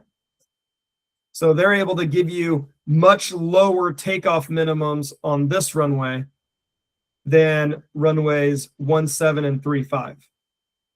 Because 17 and 35 doesn't have the sensors for RVR. So you either have standard takeoff minimums there, or if you're authorized, you can use the adequate visibility reference. It gets you to a quarter, which is a lot less. Okay, standard versus lower than standard takeoff minimums. And then the other important thing to take away from, and I'm kind of just working my way down this 10-9 chart, okay? The other important portion of that is the very, very bottom section titled For Filing as an Alternate. Okay, for filing as an alternate. So if you decide to use this airport as your alternate, you have to determine what your landing minimums are going to be. Okay, for that airport. And based on the approach that you guys decide to use, you're going to have to go here to the 10-9 chart to first determine whether or not you're even authorized and allowed to use that approach that you picked to determine your alternate minimums. Can you guys see all the different approaches here? There's an ILS to runway 3. There's some VOR approaches, a localizer approach, and a bunch of RNAV. Remember, RNAV just means it's a GPS approach. Okay. Now, we have all of those different approaches listed here, and these different values down here at the bottom, numerically. Okay. Sometimes down here where these numbers are at, you're going to see the letters NA, or not authorized. And if you see NA listed under an approach, that means that you cannot use that particular approach to determine your alternate minimums. You guys have already talked about the 1 nav aid, 2 nav aid rule to help you determine what your alternate minimums are. Okay, we're going to look at that. We're going to review that here in a minute. But you have to, in order to use that either 1 nav aid or 2 nav aid rule, you have to go and select, depending on which rule you're using, an approach plate. But you have to also determine whether or not that approach plate that you've selected is authorized for you to determine your alternate minimums. Okay, and that's done by coming here to the for filing as an alternate, the very, very bottom of your 10-9 chart. And in this case, I don't see any approaches here that are NA or not authorized. The other thing I want to point out is that these numbers that you see here are what we call standard alternate minimums. So if an airline is not given approval by the FAA to have lower than standard alternate minimums, then they have to use the standard alternate minimums that are seen here on this chart. But almost every single airline that you guys are going to be working for will have lower than standard takeoff minimums. Okay, and when you guys use the 1 nav aid, 2 nav aid rule to determine your alternate weather minimums, that is essentially what you're doing, is you're getting an alternate minimum lower than the standard 802 for a non-precision approach and lower than 602 for a precision approach. Okay. The airlines are given those different authorizations to go lower. So when you guys get back from your quick 15-minute dinner/snack, we are going to cover and review again the 1 nav aid, 2 nav aid rule application that will help us determine what your alternate weather minimums are going to be for an airport that you have selected as your alternate. Okay. Now, just to confirm, I always want to make sure, because sometimes every class has to adapt to different course material because of unforeseen circumstances. But you guys have already talked about the 1 nav aid, 2 nav aid rule, correct? Okay. Just want to make sure. Thank you, guys. All right. So that way, this really is more of a review and just an example and another opportunity to reinforce maybe something that you guys have already learned. Okay. So please ask questions, because we're going to go over an example for the 1 nav aid rule application and another one for the 2 nav aid rule application after our break. So let's go ahead. I'll put 15 minutes up on the clock, and we'll see you guys here in 15 minutes.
All right, everybody.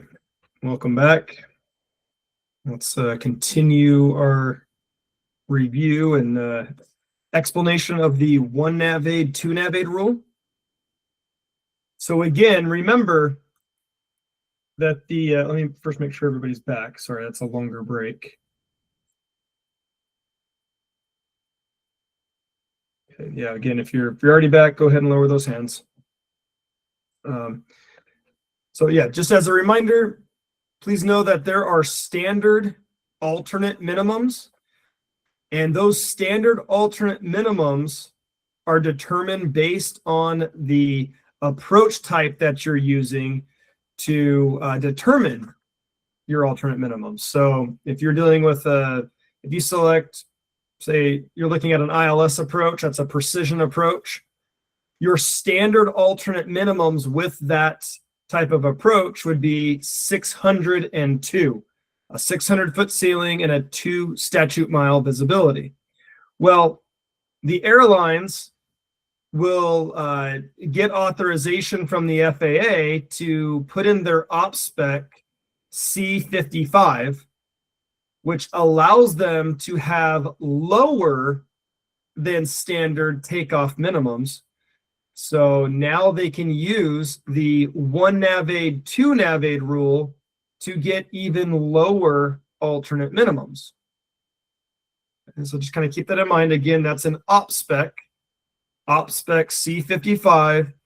And within that op spec, it tells you exactly what you need to do when using the 1 nav aid rule and 2 nav aid rule. This is where for the 1 nav aid rule, and we'll give examples for each, but it says for airports with at least one operational navigational facility providing a straight-in non-precision approach procedure or a Cat 1 precision, basically what it's saying is, hey, go select any approach out there for that airport, make sure that it's authorized at the bottom of your -9, your 10-9 chart. And if it's authorized, then all you need to do is you have to add 400 feet and 1 statute mile to whatever your ceiling and visibility is, and that will determine what your alternate minimums are for the 1 nav aid rule. And then for the 2 nav aid rule down here, it says that you need at least 2 operational navigational facilities or approaches that provide a straight-in approach to different and suitable runways.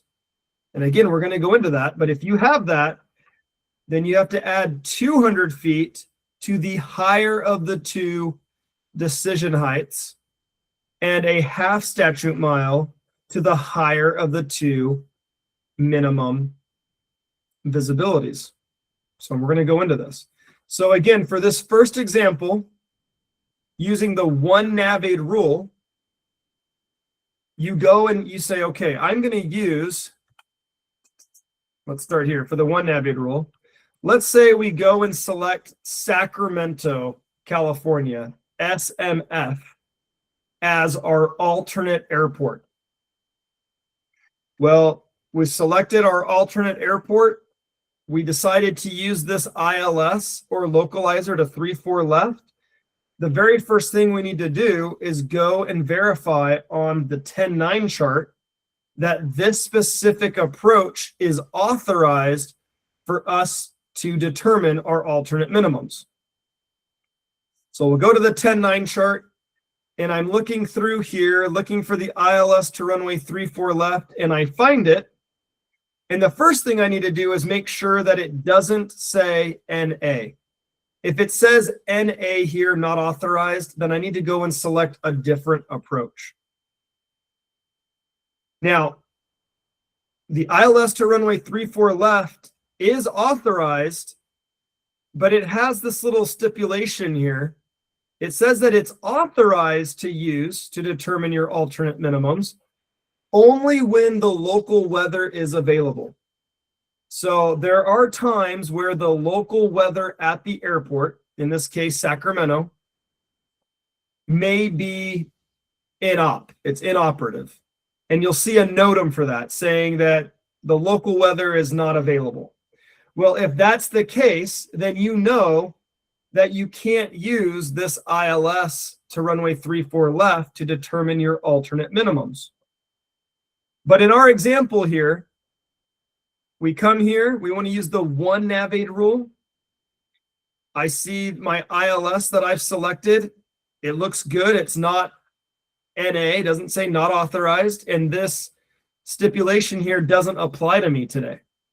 So what are the next steps? Well, I'm using the 1 nav-8 rule, so I go back to the approach, and I know that with the 1 nav-8 rule, all I have to do is select an approach, make sure that it's authorized, and then I simply add 400 feet to the decision height, and I add 1 statute mile to the visibility. And in this case, if the ILS is working and I have nothing NOTAMed out, all my approach lighting system looks good, then I know that these are my minimums I have to work with, 201. So I have to add 400 to this 200, which gives me 600. And then I have to add 1 statute mile to this 1 mile visibility to give me 2. So my alternate minimums using Sacramento as my alternate and me deciding to use the 1 nav-8 rule, my alternate weather minimums for Sacramento are 602. That means when I go and look at my TAF at the ETA to my alternate, I need to make sure that I have at least a 600-foot ceiling and a 2 mile visibility for my weather, that or greater. Okay, it has to be at or above these values to be a legal alternate. Okay, that's using the 1 nav-8 rule. And I will tell you as a dispatcher, I use the 1 nav-8 rule probably 95 to 99% of the time. Okay, because it's easy. Select an alternate airport, go grab one of the ILS approaches because they obviously have the lowest minimums, right? And as long as it's authorized here, I'm just going to add 401 to it, and that will give me my alternate minimums. Very easy to do. Okay, the 1 nav-8 rule. Okay, what questions do you guys have for me with regards to the 1 nav-8 rule? Adding 401 to the minimums found on the approach plate. Muhammad, or is that from maybe still not back? Or Siwar? All right, I'm going to lower your guys' hands. Is there anybody that has a question regarding the 1 nav-8 rule before we move on to the 2 nav-8 rule? Okay. If you have a question in a second about the 1 nav-8 rule, we can always go back. So let's look at the 2 nav-8 rule. Remember, the 2 nav-8 rule, per the op spec, tells me that I have to add 200 feet to the higher of the 2 approaches and a half statute mile to the higher of the 2 visibility minimums from those 2 approaches that I select. Okay, so the 2 nav-8 rule is again going to require me to look at 2 different instrument approach plates. I'm just going to read this straight off of the op spec really quick, and then I'm going to advance the slide and kind of break down exactly what they mean by all of this. It says that in order to use the 2 nav-8 rule, the 2 nav-8 rule is going to be for airports with at least 2 operational navigational facilities, VORs, localizers, okay? Each providing a straight-in approach procedure to different suitable runways. Let's use this slide here to kind of break down what they mean by all of that. Okay. In the beginning, for that 2 navigate rule, it says that you need 2 different operational navigational facilities. When we look at an approach plate in the very top left-hand corner, it tells us what navigate is being used to provide the final approach course to the runway. It can either be a localizer or like a VOR. Okay. You need to make sure that the 2 approaches that you select, the navigate that is providing the final approach course guidance must be different. And they have to be in working order. They can't have a NOTAM out there saying that the ILGA localizer is out of service. If it did, if there's a NOTAM out there saying that that localizer, this specific one, is out of service, you can't use that approach because there's no guidance to that runway. Okay, but you need 2 different operational navigational facilities, and you can have one localizer, you could have another one VOR. It doesn't matter. They just can't be the same navigate. Now, in this case, they're the same navigate type, right? They're a localizer, but they have different identifiers, ILGA and IVNY. They're 2 different navigates. They're both localizers, but they're 2 physical components.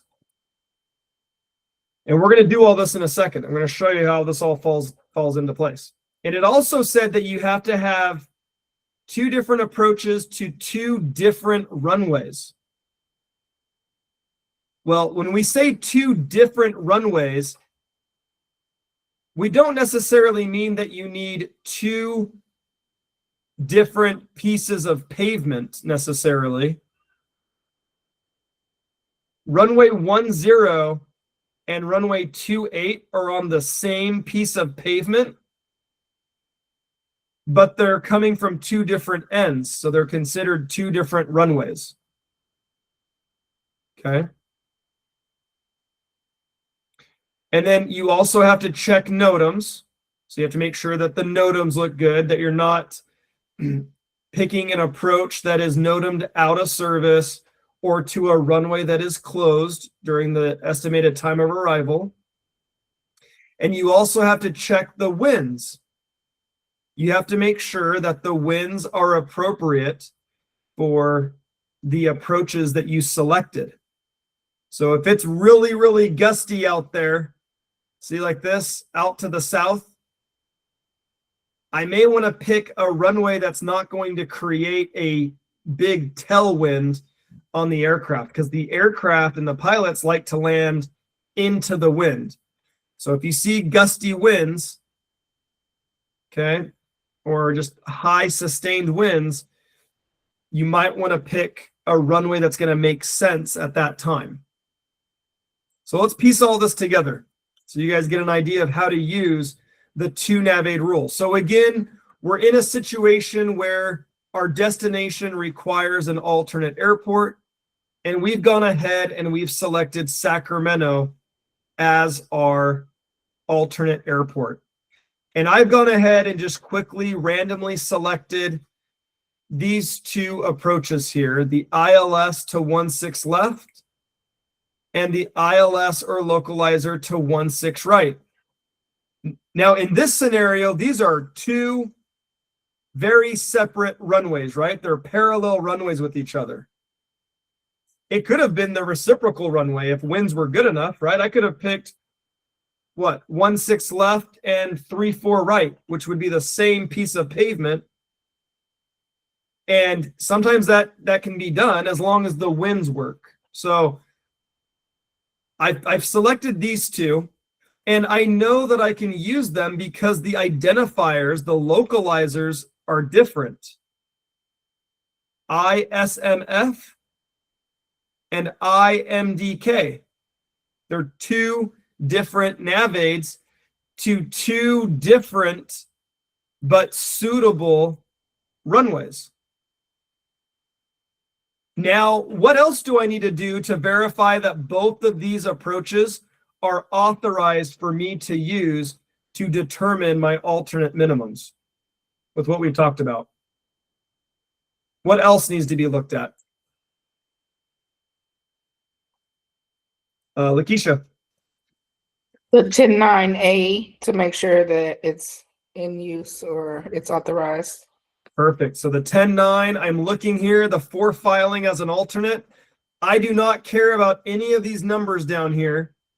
I just want to go find my two approaches and make sure that I don't see the letters NA, not authorized. And in this case, look at this. I found my two approaches, 1/6 right, 1/6 left. They're authorized to be used, and there's no other stipulations attached to them. So I go back and I'm looking at the winds, and let's just say that we're coming in here at the 0 Zulu. Okay, winds 170 at 7. Landing to the south, right, 1/6 left. That's going to be no problem. That's great. So that works with the winds as well. I've checked my 10.9 chart. Now I have to do all the math for it, right? I'm using two approaches that are authorized and they meet all the other requirements. Over here for runway 16 left, my landing minimums are 200.5. See that? 200.5 for that one. My landing minimums for this one are also 200.5. If I zoom in for the ILS, 200, and it says 3/8. Whenever you see 3/8 on an approach plate, just round it up to a half statute mile. So I'm dealing with two approaches here that have the exact same landing minimums. Using the 2 navigate rule, can somebody walk me through the steps of determining now what my landing minimums would be? My alternate weather minimums for Sacramento using the 2 navigate rule. Anybody want to kind of walk us through that? And if you know partial steps, that's fine, but wanted to open it up to you guys.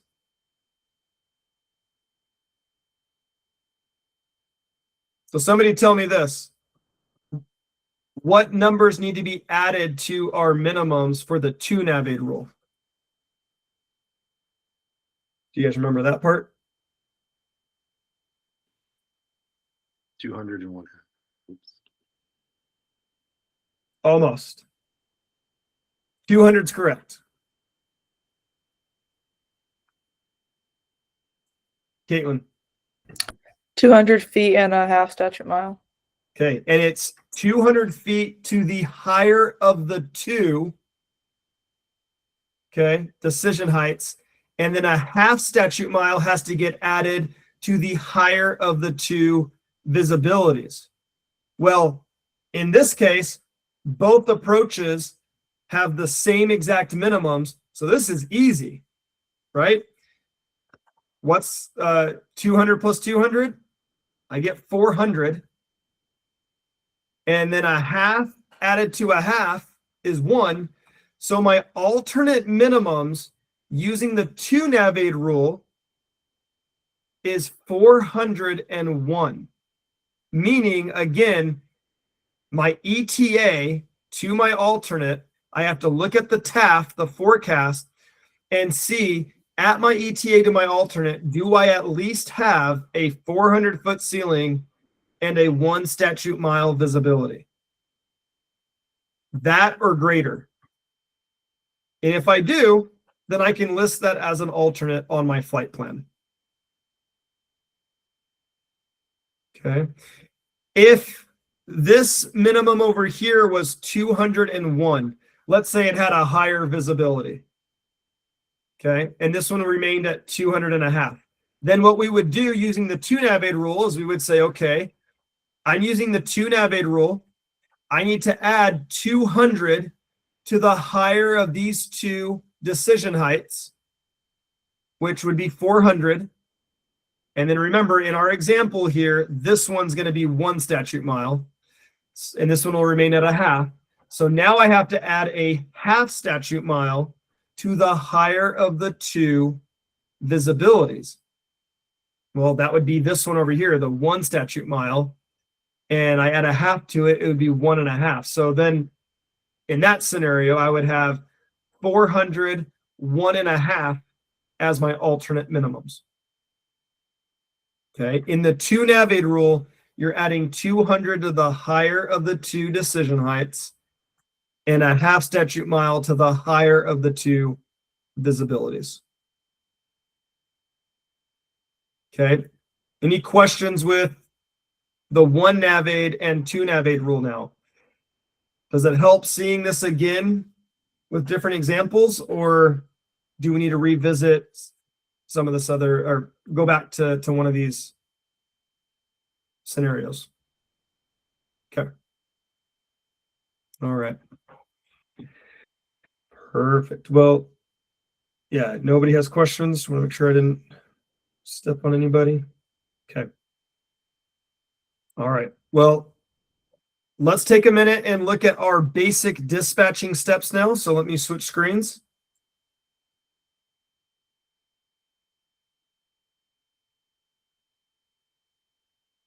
Oh, I don't think I have it open yet. I thought I did. Oh, there it is. Okay, can you guys see the basic dispatching steps, or do I need to reach? Oh, it looks like you can. Okay, good. Awesome. All right, now this is a handout that I will give out to you, and I believe there's a more formal version with more detailed information in your kind of like a binder and a booklet that you're going to get during your in-person. But this again is just to help you right now in your infancy, right? In your week 5, try to make sense of everything that we're throwing at you. How are you going to use the material that we've given to you up to this point? And I hope this kind of provides you with that mental image, kind of a different perspective on what dispatch is all about. Okay, so again, this is not a formal list. This is a very watered down version to, again, just help you see things from a different perspective. Okay, so when you're dispatching, if you guys can memorize these basic steps, it's going to be a lot easier for you guys to do your job when you're sitting in the seat for the very first time trying to dispatch. Okay, when you're dispatching, you're going to be given a city pair, right? You're going to be told that you're dispatching a flight from point A to point B. Well, you're going to need to determine a route for that point A to point B. Once you figure out your route, you're going to determine an ETA, an estimated time of arrival to your destination. Once you know what your ETA is, you have to ask yourself, am I legal to go? And when you're looking at this question and trying to answer it, am I legal to go? You're looking at visibility only. Okay, so you know what your ETA is. You know your destination. You know what your landing minimums are because you've looked at the instrument approach plate, an ILS approach preferably, right, at the airport, and you've determined that your minimum visibility that you've determined is a half statute mile. Okay, well, you're going to go look at that TAF at your ETA, and in order to ask yourself if you're legal to go, do you at least have that visibility minimum at the time of your arrival? So if you get in at 21 Zulu, do you have at least a half statute mile visibility? Okay. Yes or no? If the answer is no, then you've got to delay the flight and there's no reason to continue on with these other steps. But if your answer is yes, I am legal to go, you have to ask yourself another question, number 4. Okay, I'm legal to go, but do I need an alternate now? And when you ask yourself, do I need an alternate? you have to use what we call the 1, 2, 3 rule at your destination and looking at the TAF, the forecast. The 1, 2, 3 rule, as you already know, is looking at 1 hour before to 1 hour after your ETA to see if you have any weather below a 2,000 foot ceiling and or a 3 statute mile visibility. Okay, we call that the ETA window. So if my ETA is 21 Zulu, I have to look at everything from 20 Zulu all the way to 22 Zulu in my forecast. Do I have anything below a 2,000 foot ceiling and or 3 statute mile visibility? If I do, then I need to continue on to step number 5, which is selecting an alternate airport. Okay. If not, then no alternate is required and you can continue on with the other dispatch steps. But if you do require an alternate, then you have to do what we just did together. You have to first select an alternate airport. Okay. Then number 6, you have to determine then what the alternate weather minimums are going to be. How do you determine your alternate weather minimums? You have to use the 1 navade or 2 navade rule. 1 navade, you just select any approach, make sure it's authorized, add 401 to whatever those visibility, whatever the minimums are for that approach. There's your alternate weather minimums, okay? That's my go-to one. That's so easy. If weather's really bad, even at the alternate airport, and you need every inch that you can get, then you use the 2 navade rule, and you have to go and select 2 approaches, providing an approach, straight-in approach to 2 separate but suitable runways, using separate navades that work with the winds, right? Make sure they're authorized. And this is where you add 200 feet to the higher of the 2 decision heights and a half statute mile to the higher of the 2 visibilities. And then obviously with all of this, you would have to check NOTAMs, right? Make sure everything is in working order. Once you determine what your alternate weather minimums are, you have to determine what your ETA is to that selected alternate to confirm whether or not you meet alternate weather minimums, because you just determined that in number 6. You determined that your alternate weather minimums are, say, 401. At my ETA, at my alternate, do I at least have a 400 foot ceiling and a 1 statute mile visibility? Okay, that's what you're looking at your alternate. And then number 9, you're always, if you have an alternate listed, you want to make sure that that alternate airport remains at or above your alternate weather minimums that you calculated for the entire flight. Okay, unless your pilot says, hey, I can't get into my destination, I'm going to my alternate, then as they're flying to the alternate airport, if it drops below that alternate weather minimum that you determined, that's fine. At that point, they're just going to look at the approach plate and go based off of the minimums there. Okay. But these are the basic dispatch steps. Determine a route. What's your ETA? Am I legal to go? Do I need an alternate? If you do, select an airport. Determine your alternate weather minimums. What's your ETA to your alternate now? Make sure you have the alternate weather minimums at your alternate airport for that ETA, and then just make sure that that airport that you've selected as an alternate is at or above alternate weather minimums. That's a FAR to make sure that you always have a legal alternate. Okay. Does this little outline help you guys? Brian, it looks like you have a question. I'm sorry. No, you're good. I was going to ask on number 9, Yes. where he says that they always must be at or above the alternate.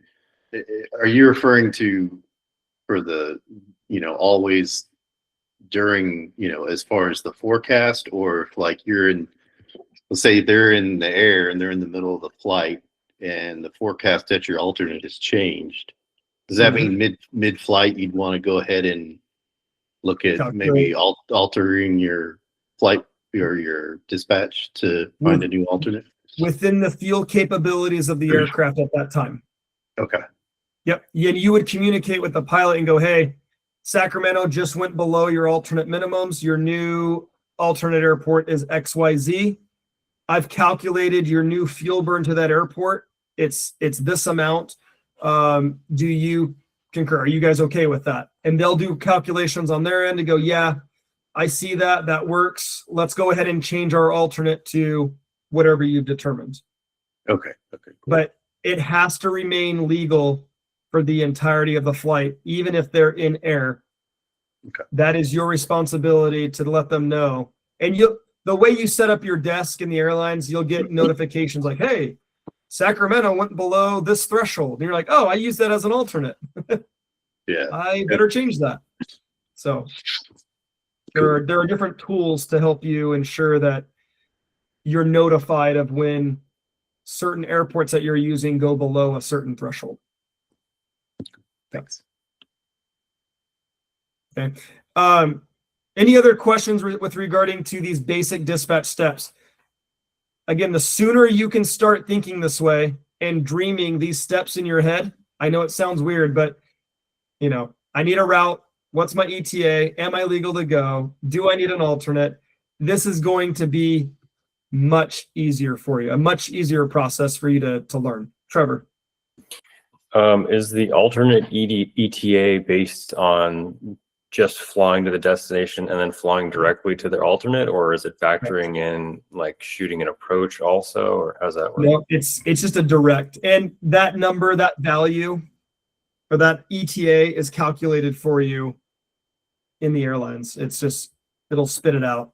It'll just tell you, and it is just a direct line to that location. Yep.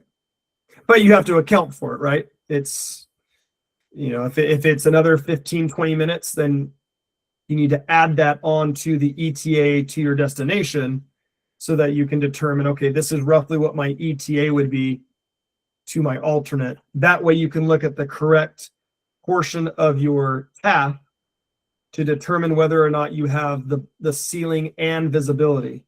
That's important, right? For your alternate weather minimums, at the ETA to your alternate, you have to confirm you have both ceiling and visibility. When you're asking yourself, am I legal to go? You care only about visibility to your destination. Visibility only for am I legal to go? Is everybody clear on that? That gets a lot of people. Legal to go, visibility only. For alternate weather minimum determination in the TAF, you need to look at both ceiling and visibility. Very, very key. And I get a lot of people sometimes here that at this stage, that's not clear until right now. So I just want to make sure you guys are good. Okay. All right. Okay, I will give you guys this little handout. Again, not formal, but I think it helps get you thinking in the right direction. You will definitely build on this basic dispatch steps as you progress on through this class. And obviously, as you're sitting in a desk in the chair at an airline. But this is what helped me out to have success starting out. I needed a way to process the steps of dispatching. Because at first it was just like, hey, welcome to the airlines dispatch. And you're like, wait a second. Give me something to work with. What? Help me start with step one. So I've kind of just kept this as I've progressed, and I like to share it with my class and once we get to this point in week 5. So hopefully it helps you guys out. All right, with that, let's switch back over now to our PowerPoint. Peter, go ahead. Sorry, I didn't realize we had questions. No, it's all right. No, just going back to the legal to go, I think, I had kind of shanked a couple of those based on that. So I just want to confirm for the exercises, Mhm. I guess, as well as real life, you're just legal to go. You're only looking at this. Does the visibility meet the minimums? If it does, then it's a thumbs up. Is that correct? Yes. Yes. So let's say your destination is Oakland, California, and you pull up the approach plate for your destination and you select an ILS and it says that it's 200.5, which you would normally expect. You just need to go to the path for Oakland. You know your ETA is 21 Zulu. Do you at least have a half statute mile or better in that tap at your ETA? If yes, then you're legal to go. Yep. Okay. Understood. Thanks. You're welcome. Yeah, visibility only for legal to go. Brian. Yeah, and this seems obvious, but I better ask anyway. Yeah. Legal to go, it doesn't mean legal to land, right? So once you're in the air, you're counting on that visibility or that ceiling to be within your minimums when it comes time to land, correct? Well, the pilots only need to really start an approach. You need the visibility to be at or above what the plate says. So Right. that's yeah. Okay. So let's yeah. say in that example, it was the visibility in the tap was 100 and ceiling was 100, visibility was a half. So you're legal to go. You get up in the air. Oh, but and don't combine ceiling with visibility with legal to go. No. Right. Okay. Sorry. Yeah, I think I stated it wrong. So your half mile, is good. So you take off and you're coming in on final approach at your destination, but your ceiling is still at 100 feet. That's okay. So you can even if your minimum for your ceiling is 200, if the ceiling is currently 100, you can land. Correct. You can shoot the approach. Yep, you can shoot the approach. You may not be able to see the runway, but you can shoot the approach legally. And you can shoot the approach, but if you couldn't see the runway at minimums, then you do a missed approach and go to your alternate. Yep, they would fly down to that decision altitude and go, oh, I didn't see the runway. The ceiling's too low. They would have to go miss. I'm glad I asked. So, Yep. I mean, if what's it the was point? terrible What's the there, pilot would probably en route if the weather either got worse or wasn't getting any better. They would probably say, hey, just make the alternate my destination. Yep. Quicker to flight or whatever. Or as they approach the airfield, if it looks like it's 0-0, they're not going to go land there. They're going to go to their alternate. Yeah. So it depends. It really depends if it's super marginal and it's like right at minimum for the ceilings, they'll shoot the approach and see if they can break out. If not, they'll just say, you know what, we're just going to go to the alternate. So just keep in mind that for everybody, it's easy to do this, and that's why we always emphasize it here in week 5. Legal to go. I need to look at my landing minimums at my destination, determine what my minimums are, visibility, right? Most likely, if you have an ILS, it's going to be a half statute mile visibility. Just go make sure at your ETA and your TAF that you have at or above that visibility minima. If it's a half statute mile or better, send it. You're good. You're legal to go. Okay, you're legal to go. And then right after you ask yourself, am I legal to go?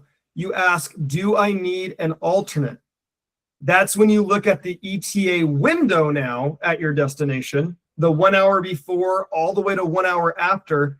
And within that period, that window, do I have anything below a 2,000 foot ceiling and a 3 statute mile visibility? If anything and or is below those thresholds, you need to add an alternate. And keep in mind that all of this is for the planning phase, right? there's a planning phase of your job, and there's also the after planning phase.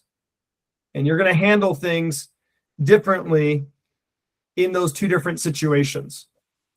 So we're talking about planning phase. We're planning the flight. I'm legal to go, and either I need an alternate or I don't. And if I do need an alternate, you select an alternate airport. You go and calculate what the alternate weather minimums are. And then you have to verify that those alternate minimums are met in the forecast, in the TAF, at the ETA to your alternate. So then is the only point of having ceiling minimums is to be used to see if you need to get an alternate? Correct. And Okay, so and when you're calculating your alternate minimums, yes. okay, but when it comes to actually landing, it doesn't mean anything. It's only visibility. Only visibility. Dude, man, I'm so glad to know that. Yep. Going the whole time. Not really. I thought it was just you can get in the air and then you hope your ceiling is better by the time you reach. Yeah, Okay. no, it's Thanks. just visibility. Yep. I appreciate it. You're welcome. Good questions though. Really, really, really good questions. I love it. So, okay. Anybody else with a question?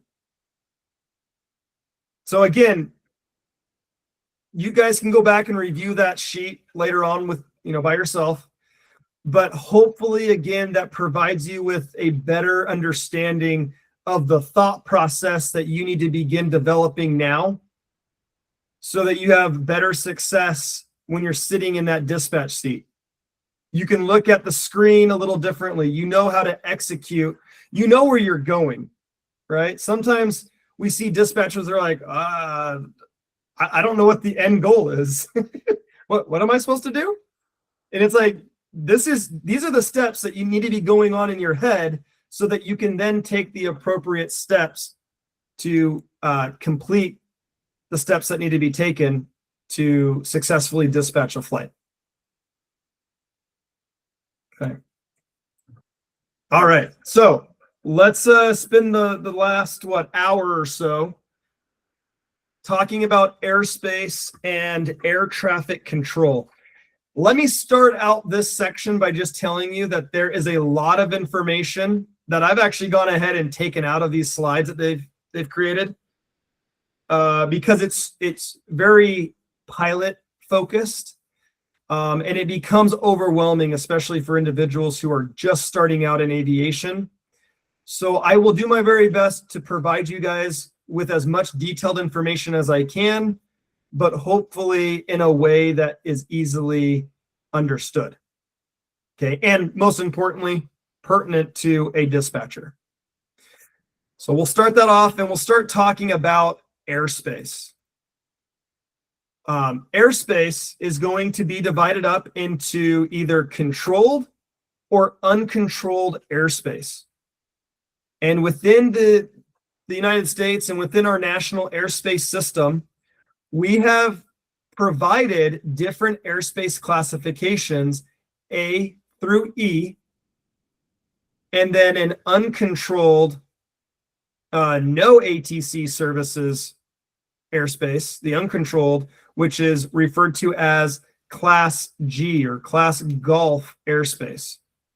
So A through E is controlled airspace, and Class G is considered uncontrolled. There's no ATC services, nor are there any ATC requirements that they require to fly in that airspace. Over here on the right-hand side, this is a very popular depiction used and issued by the FAA to show somebody the different classifications of airspace. Again, we're not going to go into all the specifics today, but let's just kind of point out some of the obvious ones. And the first one I want to point out is our Class Alpha. Class A airspace is the airspace that your aircraft that you're going to be dispatching will most likely be flying in for the large duration of their flight. Class A is from 18,000 feet up to flight level 600, okay, 60,000 feet. And you're not going to be tested on this, just FYI, okay? This is just helping you gain an understanding of the airspace out there. So this is not a testing subject. I'll let you know again when we start getting into things that you really should know. But in order to fly in this red zone, this class alpha, at these altitudes, you need to be on an IFR flight plan. And under Part 121 dispatching, all flights will be conducted under instrument flight rules. And they then have the ability to fly, assuming the aircraft performance, right? They'll be able to fly within Class A airspace. Class Bravo airspace, you can think of this as the busy airspace. Okay, Class A is thought of as like the altitude, right? It's very high. Class B is for busy. That's how I like to think of it. This is your LaGuardias, your Chicagos, DFW, Salt Lake City, JFK, LaGuardia, right? These big airports that have a lot of air traffic going into and out of these airports. And as you can see, this airspace resembles an upside down wedding cake. And the reason for this is because it's taking aircraft from far out and it's funneling it all the way down to the airport environment. Same thing for this Class Charlie. We think of this as congested. This is for those not so big, but also not so small airports like Oklahoma City, right? People like to fly over my state. That's okay. Sometimes my feelings are hurt, but right, it's not as busy. So it's a congested airport. We have traffic, but it's definitely nothing like Los Angeles. But it also resembles a smaller upside down wedding cake, bringing an aircraft from out into the airport.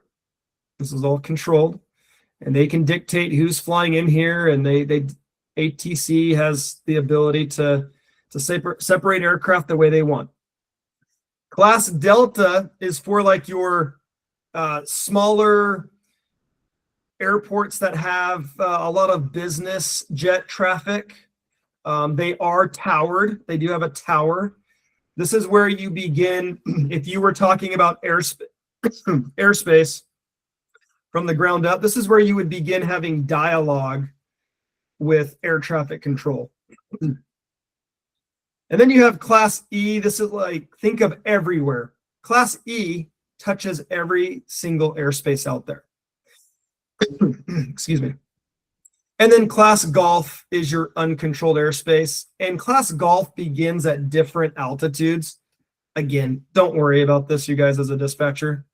But I would like you guys to kind of step away, right, and look at this image and go, wow, every inch of airspace out there has been given a classification either as controlled airspace, A, B, C, D, and E, but there's also a classification for uncontrolled airspace, which is Golf, G. It is uncontrolled. Okay. I mean, luckily for us as dispatchers, we don't really need to know this. We know that all of our flights operate under an instrument flight rule. We issue a flight plan to air traffic control, and they take care of the rest for us. But do know that there's airspace classification out there for every inch of the NAS. And within the airspace, there are speed limits that pilots have to abide by. And it's all dependent on whether or not you are above or below 10,000 feet. So if the aircraft is above 10,000 feet, there's actually no speed restriction up to Mach 1. So above 10,000 feet, go for it. You can go as fast as you want as long as you do not exceed Mach 1. Below 10,000 feet, you are restricted to no higher than 250 knots indicated. Okay, 250 knots below 10,000 feet. And then as you're flying inside of the controlled airspace, Charlie and Delta, within, what is it, about 4 nautical miles? Yeah, 4 nautical miles from the airport, it gets reduced to 200 knots as you get lower and closer to the airport. So again, below 10,000 feet, 250 knots, unless you're within 4 nautical miles of the airport, and under 2,500 feet, it reduces again to 200 knots. Nothing that you need to know as a dispatcher, just information that we're trying to spit out. And then for your busy airports, Class B, under 10,000 feet, you can go all the way up to 250 knots. They don't care, as long as you're in Class Bravo airspace. However, aircraft that are flying underneath Class Bravo, they need to maintain 200 knots. And this is to help make sure that they don't, cut through the Class Bravo, and they're a little easier to manage, and make sure that they're staying where they need to stay, which is outside of Class Bravo airspace if they're not a part of that. Okay, so again, just know that, hey, it's kind of cool to know that there are speed restrictions, and it's all dependent on whether you're above the 10,000 feet or below it. Okay. Yeah, and you'll see speed restrictions on instrument approach plates, SIDS and stars, and they are adhering to the 10,000 foot mark. Okay. All right. Any questions with airspace or maximum airspeeds within these different areas? Okay. Well, in addition to the different airspace classifications that we talked about, A through E and then G, the uncontrolled, there are other airspaces out there that you need to become familiar with over time. We're not going to go into a lot of these in great detail, but some of the most common are the MOAs, or MOA, Military Operations Area. Okay. We also have different prohibited areas and restricted areas. These military operation areas may have military activity that's taking place that could be harmful to non-participating aircraft. Same thing with this alert area over Vance Air Force Base here in Oklahoma. They do a lot of Air Force pilot training, and they're just marking out this area where they have a lot of high training traffic that could potentially be harmful to a non-participating aircraft. Okay, so this is marking these out, and these are seen on the sectional charts for pilots that are flying under VFR. So nothing, again, that you need to be aware of immediately, but these different types of airspace do exist, and they are charted out there for the public to know where they're located. Now, this one is an interesting one, especially because of what happened today. If any of you guys were watching the news or have heard, but there was a airspace restriction over the El Paso airport today in Texas. And specifically, it was a TFR, a temporary flight restriction that limited, well, actually, it eliminated the possibility for anybody to traverse that area from the ground all the way up to 18,000 feet. Okay. Apparently there was some drone activity happening, right? That's what it sounds like, from possibly drug cartels. And yeah, they were trying to handle that situation. So they actually shut down and prohibited anybody from going in there. And they used a TFR to communicate that to the flying public. So these TFRs are used to help protect people and property that are on the ground. And they're typically used and often used for protection for the president or the vice president as they're traveling into and out of an airport. So you'll see them a lot during the time of elections, right? Where they're traveling from different city to cities and speaking at different events. You'll see these different presidential or VIP temporary flight restrictions listed. And we already talked about all this, but that was a very interesting thing to see today. It happened very abruptly, and all it said it was for security reasons. As you can see here, that's why they issued it over El Paso. But it did. It said, hey, there will be nobody admitted into this area from the ground up to 17,999 feet. Don't come in here. So, but that is a TFR. There was also one over the stadium in San Francisco for the Super Bowl this last weekend. Okay. So again, sporting events will often drive the issuance of a TFR. All right.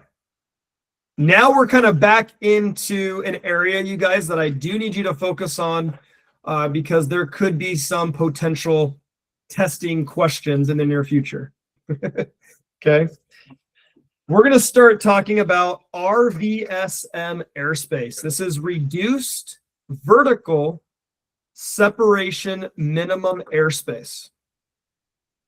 And as you can see here, this RVSM airspace occurs anywhere from flight level 290 up to flight level 410.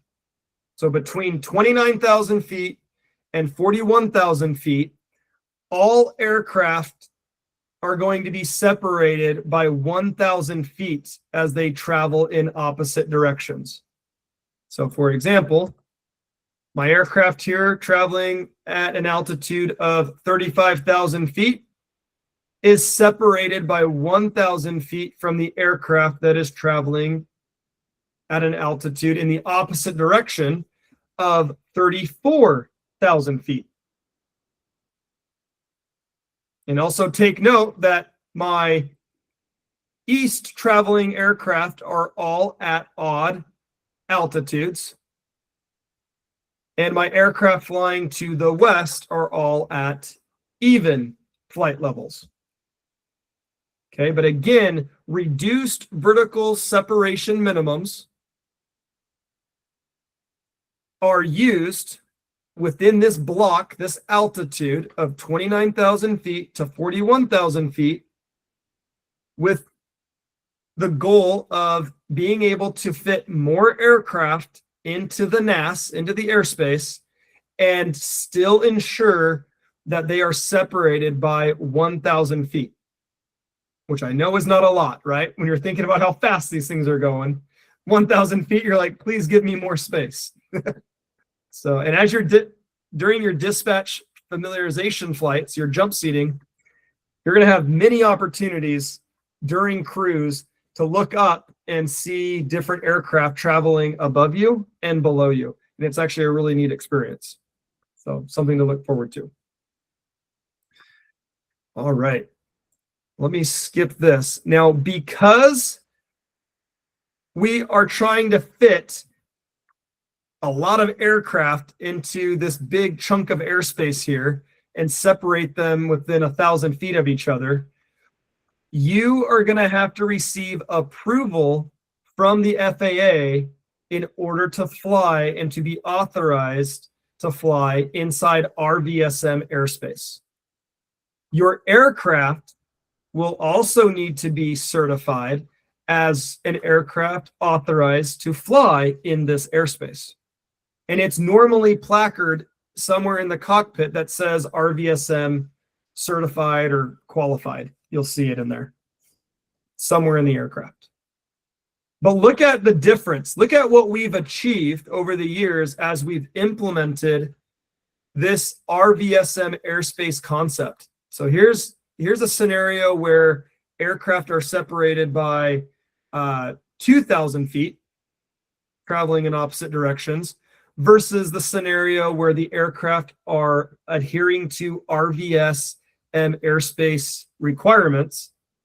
We're now able to fit many more aircraft in the NAS, traveling in opposite directions and still ensuring that they are separated at a safe altitude.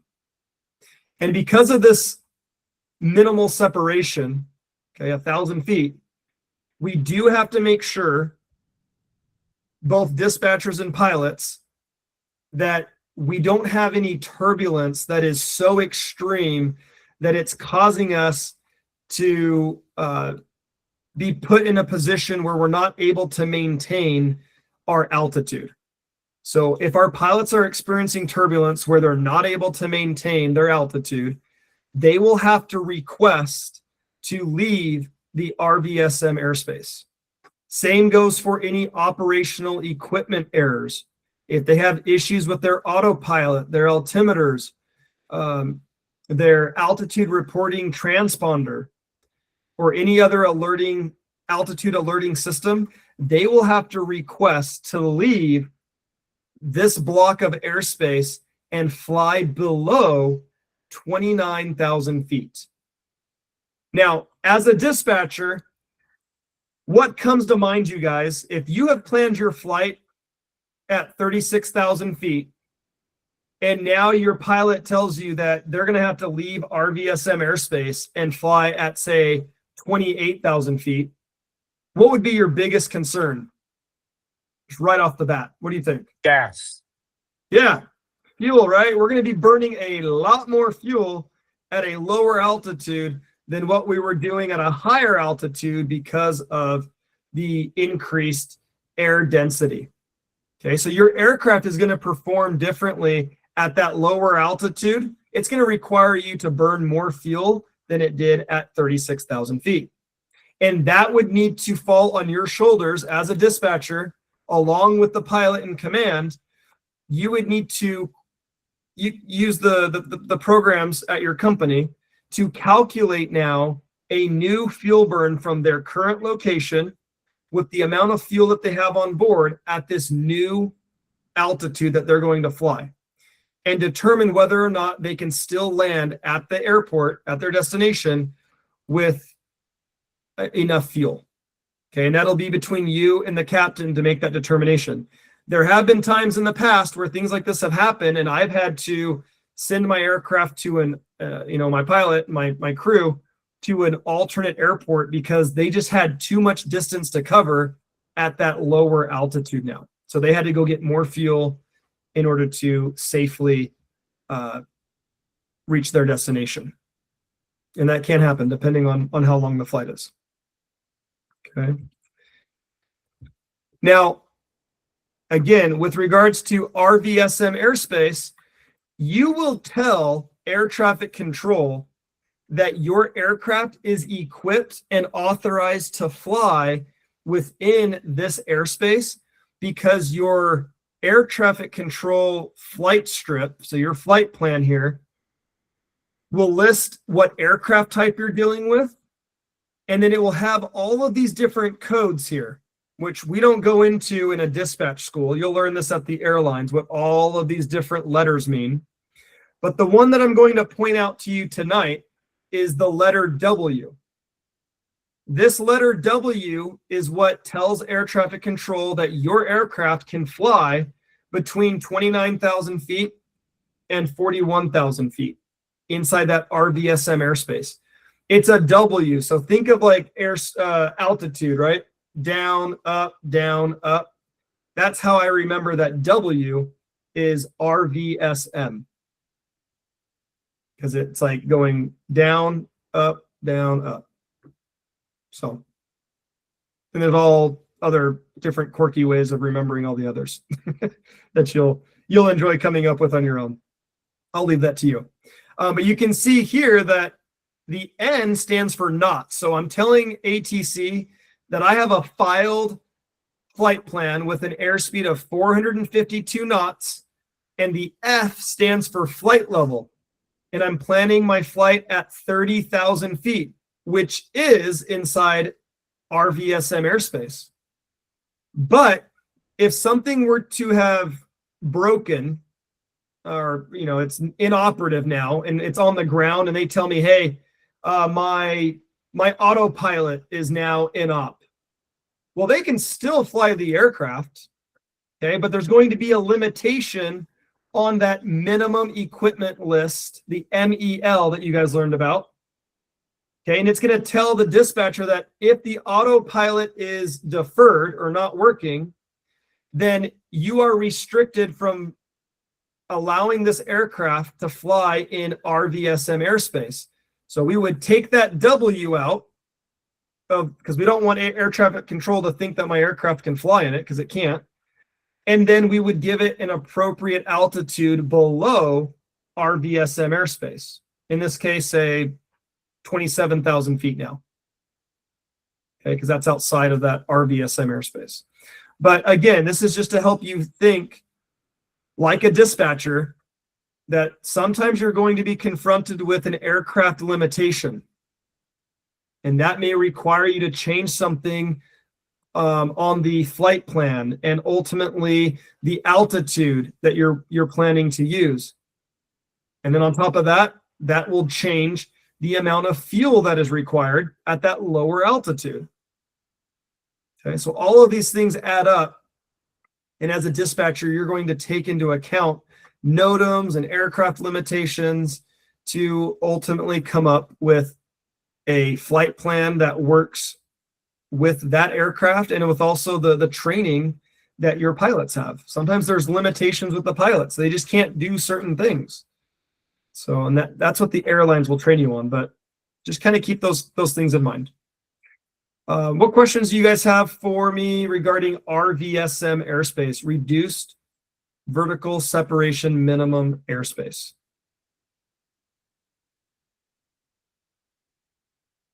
Okay. Let's see here. We came back at 8:45. Let's take a 10-minute break, you guys. I don't want to keep dragging this on too long. Let's make sure you guys get a break, okay? See you in 10.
All right, you guys, 30 more minutes and then you're free for the night.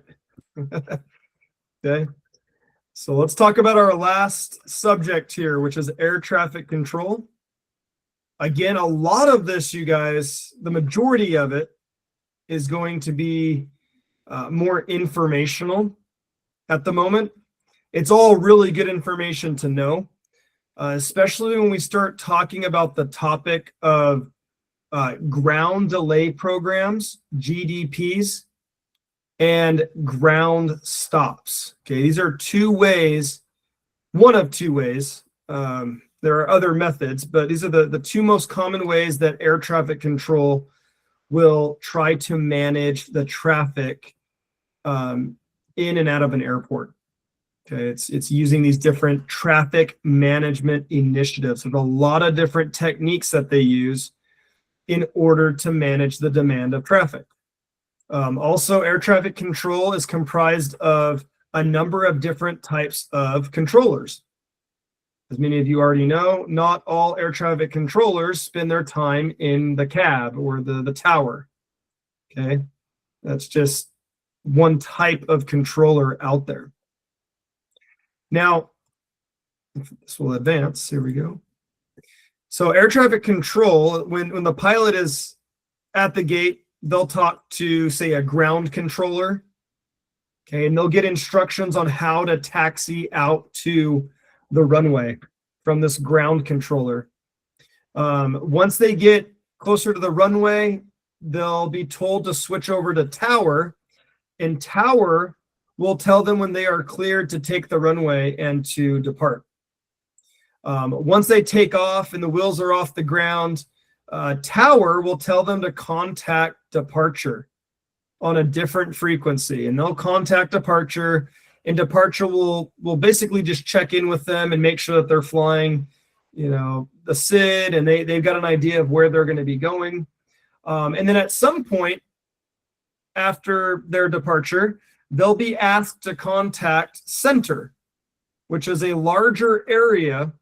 And there's currently 21 different centers in the United States, and I'm going to show you a picture of these centers and how they are sectored out over the United States. But yeah, you contact center, and then eventually, once you get closer to your destination, you'll be asked to contact approach, and then approach will have you contact the tower to receive your clearance to land.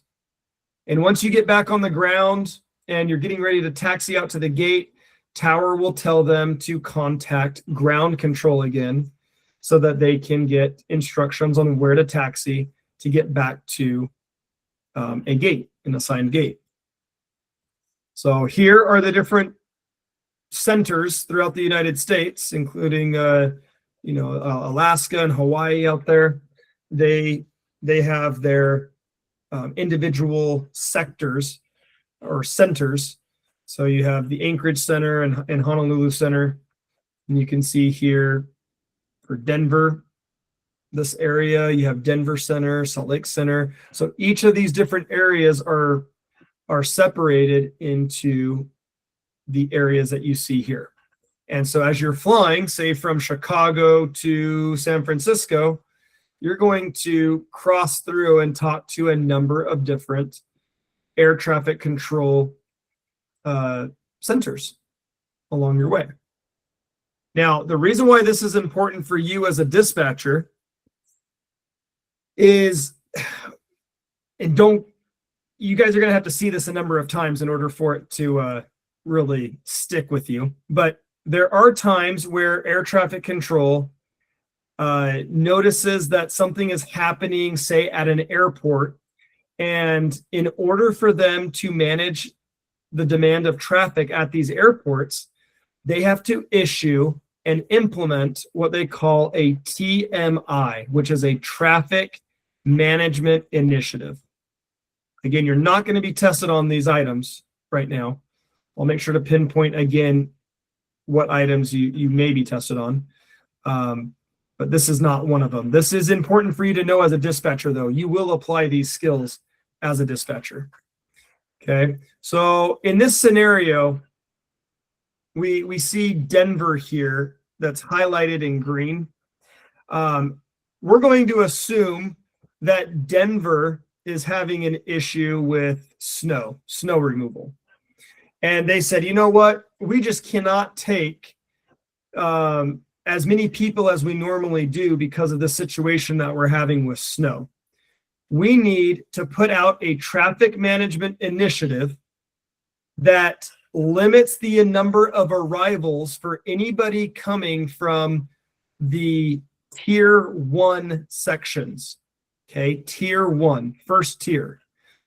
And what that means, as you can see in yellow, tier 1 is for any center that is touching the center that is being impacted. So in this case, we see Denver Airport. Denver falls within Denver Center, the Air Route Traffic Control Center. And they're saying that they need to issue a traffic management initiative that slows down the number of aircraft coming into Denver from those airports that are within centers that are touching, again, the impacted center. So the impacted center here in this example is green. All of the first tier centers are shown in yellow, and the second tier centers are in blue. So second tier centers are the ones that are touching the first tier center boundary lines. Okay, so here's an example. Again, Denver is saying, hey, I just issued a ground stop, meaning that we don't want any more planes taking off bound for Denver. If your destination is Denver and you are within one of these first tier centers, say that you're in Salt Lake, they're saying you are too close to Denver. You're going to get there really soon, and we just can't handle you right now. We can't take the traffic. There's just too much going on. So they'll issue a ground stop telling you that if your destination is Denver, we need you to remain on the ground. And they'll give you a time of when they're going to possibly remove this ground stop. They'll also tell you the possibility of extension. What's the possibility that this delay is going to go on even longer?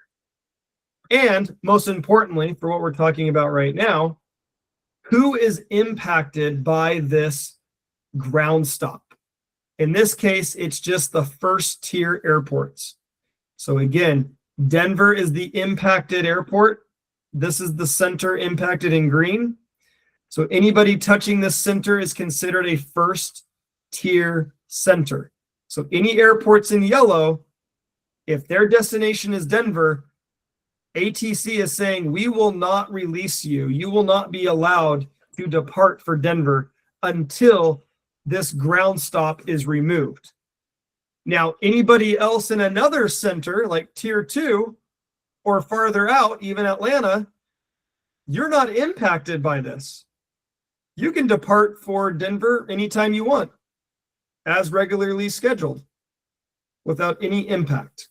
Okay, these are just different ways that air traffic control will communicate to the flying public of how they're managing the demand of traffic. And a lot of these impacts that they throw out there are going to have a scope. They're going to either tell you that this ground stop impacts certain tiers, first tier or second tier, or it could impact any airport that is within a certain distance. Sometimes they give a distance here. Okay. And you just have to determine, is my flight impacted by this? And a lot of the technology in the airlines, their software will be able to detect what your destination is and whether or not you fall under these different traffic management initiatives so that you can manage them appropriately. Okay. But your goal as a dispatcher is to take the information that you receive from the FAA, the traffic manager. There's somebody near Washington, D.C., that is monitoring all of the traffic in the national airspace system. And as they begin detecting certain strains, right, and certain stressors for these different airports, they're going to communicate how they're going to handle that demand to the airlines. And the dispatchers are the ones that will communicate that with the pilot. And then obviously the pilot and the controllers will be in touch. And then again, the controllers and the traffic managers are going to be in touch. So we have this cycle, okay, this cycle of communication that's happening to ultimately ensure that the demand of air traffic out there is being handled appropriately. Chris, did you have a question, or is that hand just up from the last break? I left it up, sorry. Okay, no, you're good. All right, so again, one of those ways that they handle traffic is through a ground delay program. And this is important for you guys, again, to remember. A ground delay program is different than a ground stop that we talked about. With a ground stop, airports don't even want you to think about leaving. Like, just don't do it. You can't go. You're within this scope. You fall under this area. You can't leave for your destination. We can't take you right now. A ground delay program is going to be a traffic management initiative or procedure that is used to delay your departure and not necessarily eliminate a departure. Okay, so a ground delay program is exactly what it sounds like. It's a program that they are trying to initiate that is going to delay your departure into an airport so that they move you into different slots so that they can manage that demand in a more effective way. Okay? Because sometimes, say at 1800 Zulu, maybe there are just a ton of people going into Los Angeles at that hour, and for whatever reason, they just cannot take that many people. They'll notice using different computer software that the demand of that airport is too high at that hour, and they're going to evenly space out different flights by delaying a flight, and by doing so, they've alleviated and eliminated the points in those times that are going to exceed the capacity at an airport. Okay, and they use what's called a flight schedule monitor, the FAA, and again, they can take all this data and figure out, okay, we're going to have way too many aircraft coming in at this hour. How can we better space out these flights so that we don't exceed the so that the demand does not exceed the capacity at an airport?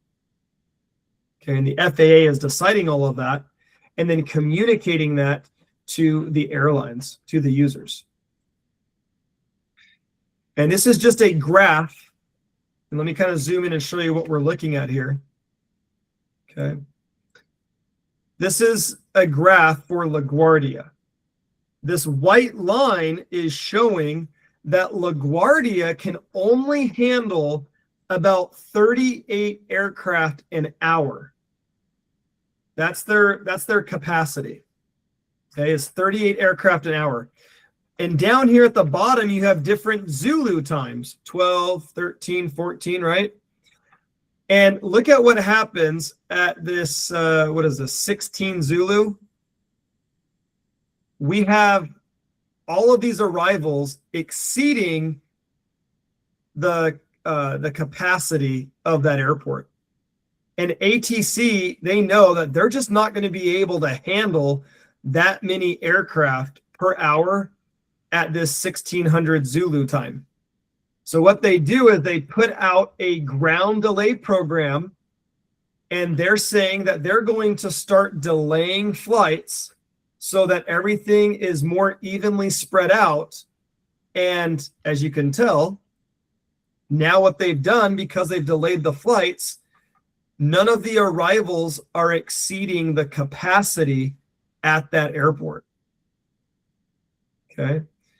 So what they've done is they've issued what we call an edict time, an EDCT, or an expect departure clearance time. So instead of me departing for, say, San Francisco at my scheduled 18 Zulu, now I might have to leave at 1920 Zulu. Okay, so they've delayed my flight. And by doing so, that's causing me to arrive into my destination a little bit later, and therefore spacing me out from other aircraft so that they can handle me at my new ETA. So as they do these ground delay programs, this also ensures that there's limited need to hold aircraft in the air. Because it's almost guaranteed that you're going to hold, right? If you arrive at your regular scheduled time, if they didn't do anything at all and you arrived at your regular scheduled time, there's going to be too many aircraft in the air for them to handle, and somebody's going to have to hold. And so in order to eliminate that from needing to happen, all those holds, they say, you know what? Let's just space everybody out at different times so that they arrive at the new assigned time so that we're not overwhelmed at these different hours during the day. But that does require, unfortunately, a delay from the regular scheduled time. Okay, and in order for all of this to work, I'm going to put Seawar's hand down. And in order for all of this to work, our flights have to leave and are expected to depart, meaning wheels off the ground, within plus or minus 5 minutes from the time ATC gives them. So again, if my regular scheduled time was 18 Zulu, and now they're telling me that I can leave at 1920, that means my wheels have to be off the ground within 5 minutes of that new time they've given me. If I'm not off the ground, I have to get a new edict time, which delays your flight even more. So not fun. That is not fun. Now, airlines can change the new departure time depending on how it may impact their schedule. So if you're working for a regional airline, like I did at SkyWest, sometimes United would give our regional flight a longer delay, and they would take our good time and use it on their flight. It's all because they needed to use a better time to benefit their operation. So they can substitute times with other flights within the same airline. Okay. All right. So here is another example of a ground delay program, a GDP. And this is the way that they're issued. This is the older version, which can still be viewed this way. But it says national programs. That's a GDP, a ground delay program.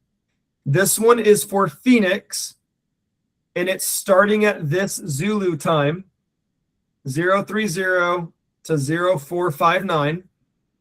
Okay. And look, the scope is not telling, it's not telling me a scope based on a tier, like an air route traffic control center tier. It's actually based on miles away from that airport. So if my departure airport is within 1,000 miles of Phoenix and Phoenix is my destination, they're telling me that you can still come to the airport because it's a ground delay program, but we need to delay your departure time.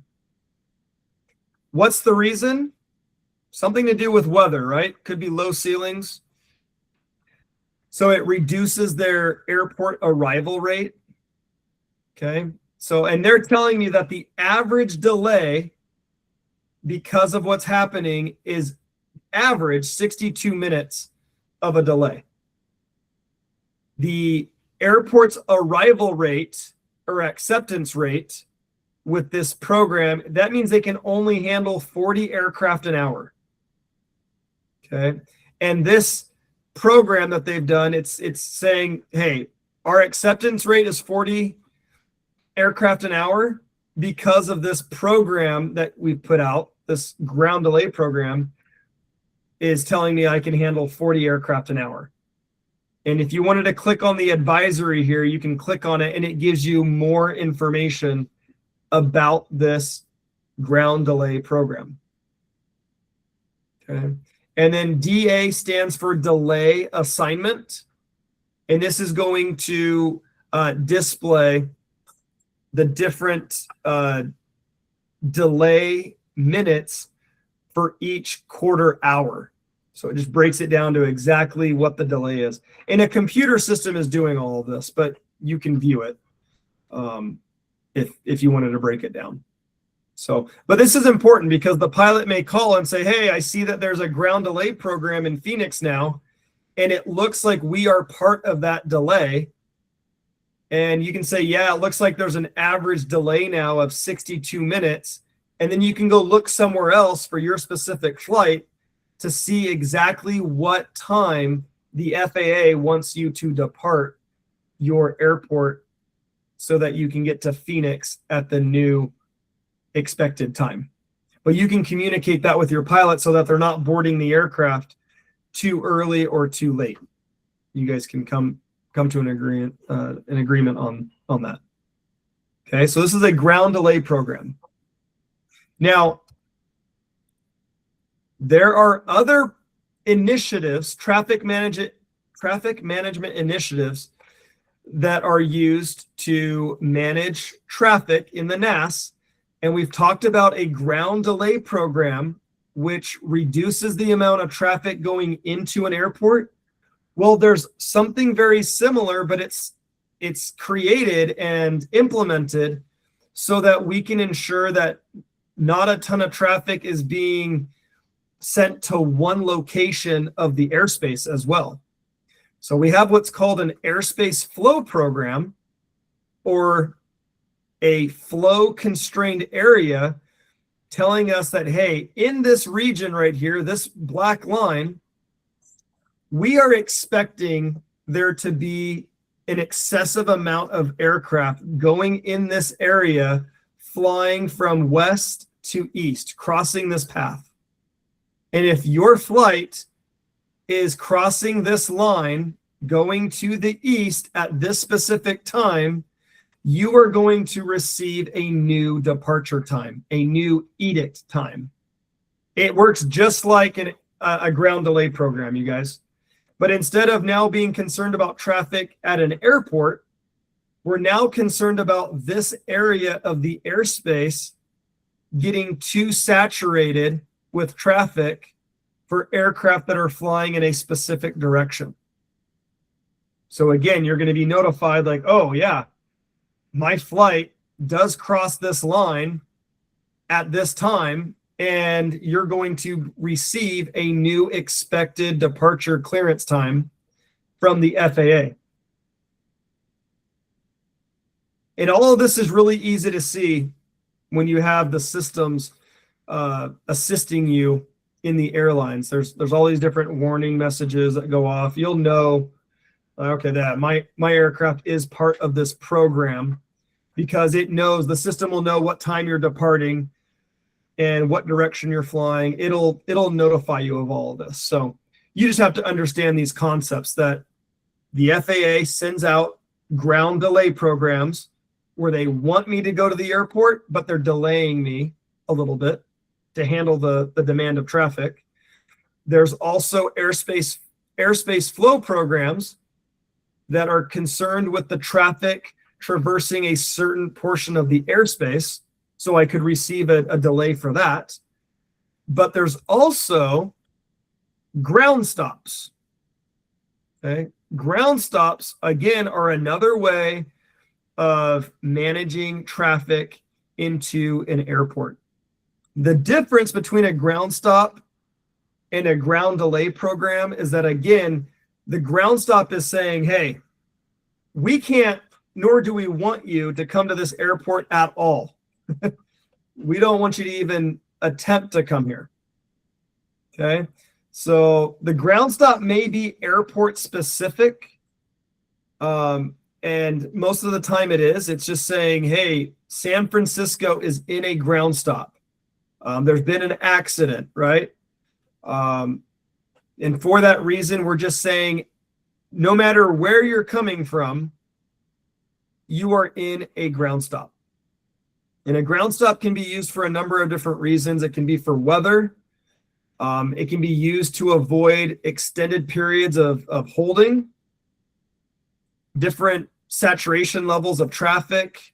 And, if they anticipate that there's some sort of gridlock going into the airport, they can use the ground stop initiative to inform everybody that if you are planning on departing to, say, San Francisco, with what's going on right now, whether it be weather or a catastrophic event, we are putting a ground stop on the airport, meaning you cannot depart for this airport until the ground stop is lifted, until it has been removed.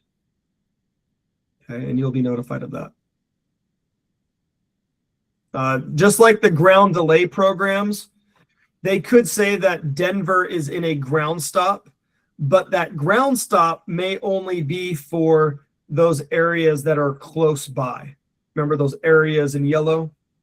So it could just be for those areas, but everybody else farther out is okay.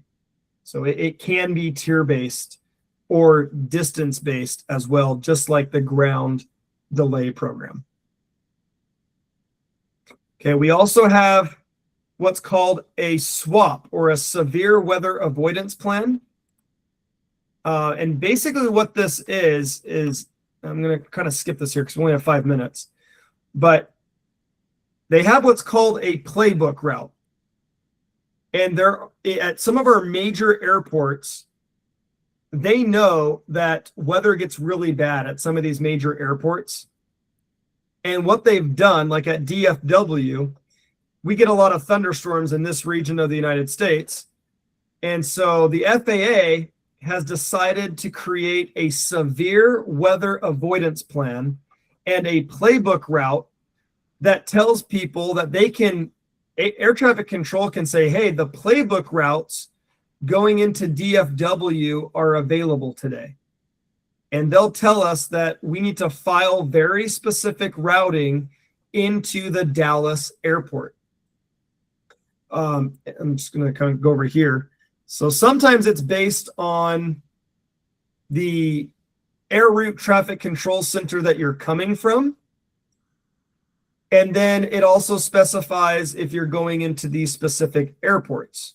So if I'm coming from the Minneapolis center up here, this region, and I'm going to DFW, and air traffic control is telling me that we have playbooks or predetermined routes going into DFW because of weather, what they're saying is that they want me to depart whatever airport I'm departing from, and they want me to get to this VOR here, OVR. They don't care how I get there. They just want me to get there.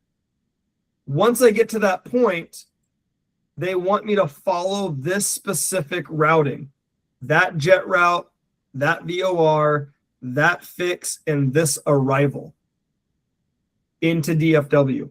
That's what they want me to file as a dispatcher, and they'll handle the rest with our flight crew. Okay, that's a playbook route, a predetermined route going into an airport because of known severe weather. And they'll tell you, they'll send out initiatives. ATC will tell you playbook routes are active into DFW today. And you'll be able to look, okay, where am I coming from? And this is the routing that will need to be filed. And just like the arrivals, we also have predetermined routes for departure when weather is bad. So if you're leaving an airport and they say air traffic control will tell you again that we want you to file your regular route, but we want you to make sure that your flight crew is equipped, or not equipped, but has sufficient fuel to fly one of these more extravagant, lengthy routes if they end up needing to be rerouted around weather as they're departing an airport. Okay, those are called CDRs, coded departure routes. They're pre-planned or predetermined alternate routes leaving an airport. CDRs. The other one was called a playbook route, predetermined routes going into an airport for bad weather. And again, ATC will communicate this with the company, with the airline, and you'll be notified on your desk that your flight, say from, wherever it may be, whatever the departure is, that, yeah, your flight does have or you have a flight on your desk that has a coded departure route. And you'll be trained at the airlines on how to account for these different longer routes. They'll train you on how to ensure that you plan the regular route, but you're also taking into account the longer route for fuel calculations, and you'll fuel the aircraft accordingly, so that if ATC last minute says, hey, we're changing your route to this longer one, they'll look at their fuel on board and go, yep, we're good to go. We have enough fuel to take that longer alternate route because of weather, instead of having to go back to the gate, taxi of shame, because you didn't have enough fuel on board. Okay. So again, you guys, a lot of that information today is, it's good information to know. It's more informational, this air traffic control and airspace concept. And you're going to learn a lot of this as you continue progressing, especially when you get to the airlines. Okay. A lot of these things will come with time. So with that does take us to the bottom of the hour. Again, I just want to say thank you to you guys. I wish you the best of luck with this course, especially during the in-person, and with you guys applying for jobs. You guys are going to do great. Again, I will add these slides along again with my contact information. If you guys want to reach out, if you have any questions, please make sure that you fill out your week 5 study guide in preparation for your test coming up. Okay. So with that, I'll set you guys free, and I'll be here for any questions that you may have. You guys have a good night. Thanks, Dylan. See you Enjoyed guys. How you doing? Thank you. Thank you. Appreciate it. See ya. Hey, thanks, Don.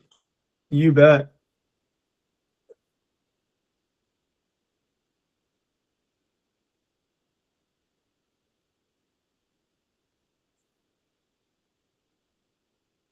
All right. I don't know. Ron, did you have any questions for Brian? Yeah, go ahead, Eric. No, go ahead, Brian. It's okay. Oh, okay.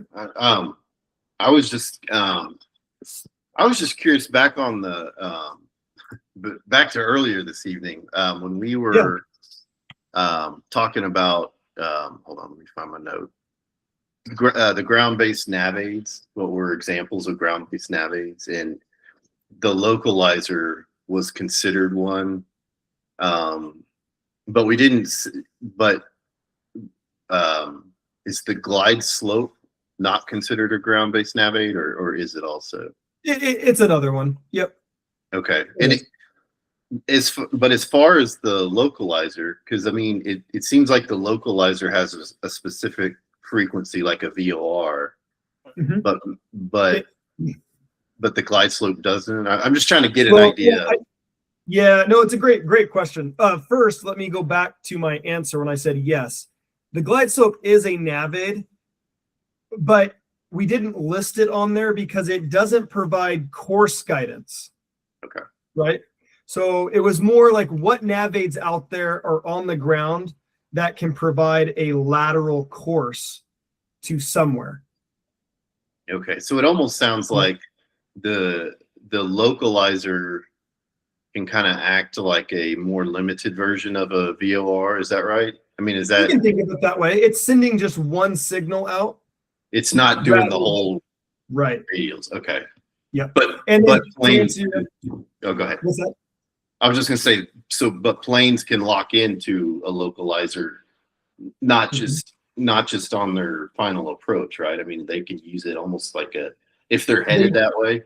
They could, but they wouldn't. It's like Okay. localizers are only going to be found near a runway, Right. and its sole purpose is to guide them to the runway on an instrument approach. That's the only reason why a localizer exists. Okay. Unlike a VOR's use can be numerable. I mean, it's used for the freeways in the skies. It can be used for an approach to get to a runway. They can be used to find a random fix in the middle of nowhere of the airspace. A localizer is simply going to be used to just guide them to the runway environment. Okay. And again, to answer your question about the glide slope, the localizer has a frequency, and that frequency that the localizer is paired to is also paired and shared with the glide slope. So when they tune into that localizer frequency, if there's a glide slope out there, it's going to be paired to the exact same frequency. Okay. And there's a whole, if I have the handout, I'll send it to just you because you asked. Yeah. But it goes into how that's all coded. I mean, Okay. you probably Yeah. already have enough on your mind, but if you really wanted to know, it is paired. There's like certain frequencies that it uses to pair a glide slope and a localizer together. And that's why on an ILS or localizer approach, in the top left-hand corner, there's a frequency for the localizer. That same frequency will be used, right? It's that one frequency they tune into, and they get lateral and vertical guidance as long as the aircraft and the equipment is working like it should. Okay. Cool. Yeah. All right, that makes sense. I appreciate it. Yeah, you Man. bet. You bet. Cool. Well, yeah, thanks a lot, Dallin. Really appreciate it. Wish we had more nights with you, but it's been a pleasure. I do too, because as you can tell, there's a lot of information to pass down. And it's just, especially during this, they want me to share this, but man, there's a lot of stuff in here that it is really good to know, but it's not going to make or break your start. So Right. trying to balance that out for you guys. But thank you guys for your participation. I really had enjoyed your class. Yeah, thanks, man. Take So, care. Hey. Oh, Well, hey, sorry. Ron. Hi, Dylan. Yeah, I just agree with him. Yeah, we had more classes with you for sure. Oh, absolutely. Yeah, I just had one questions about are you still in a recording or? Yeah, I'm still recording, but I can drop off now. Okay. Yeah, 1 second here. If I don't do it, I'll forget. So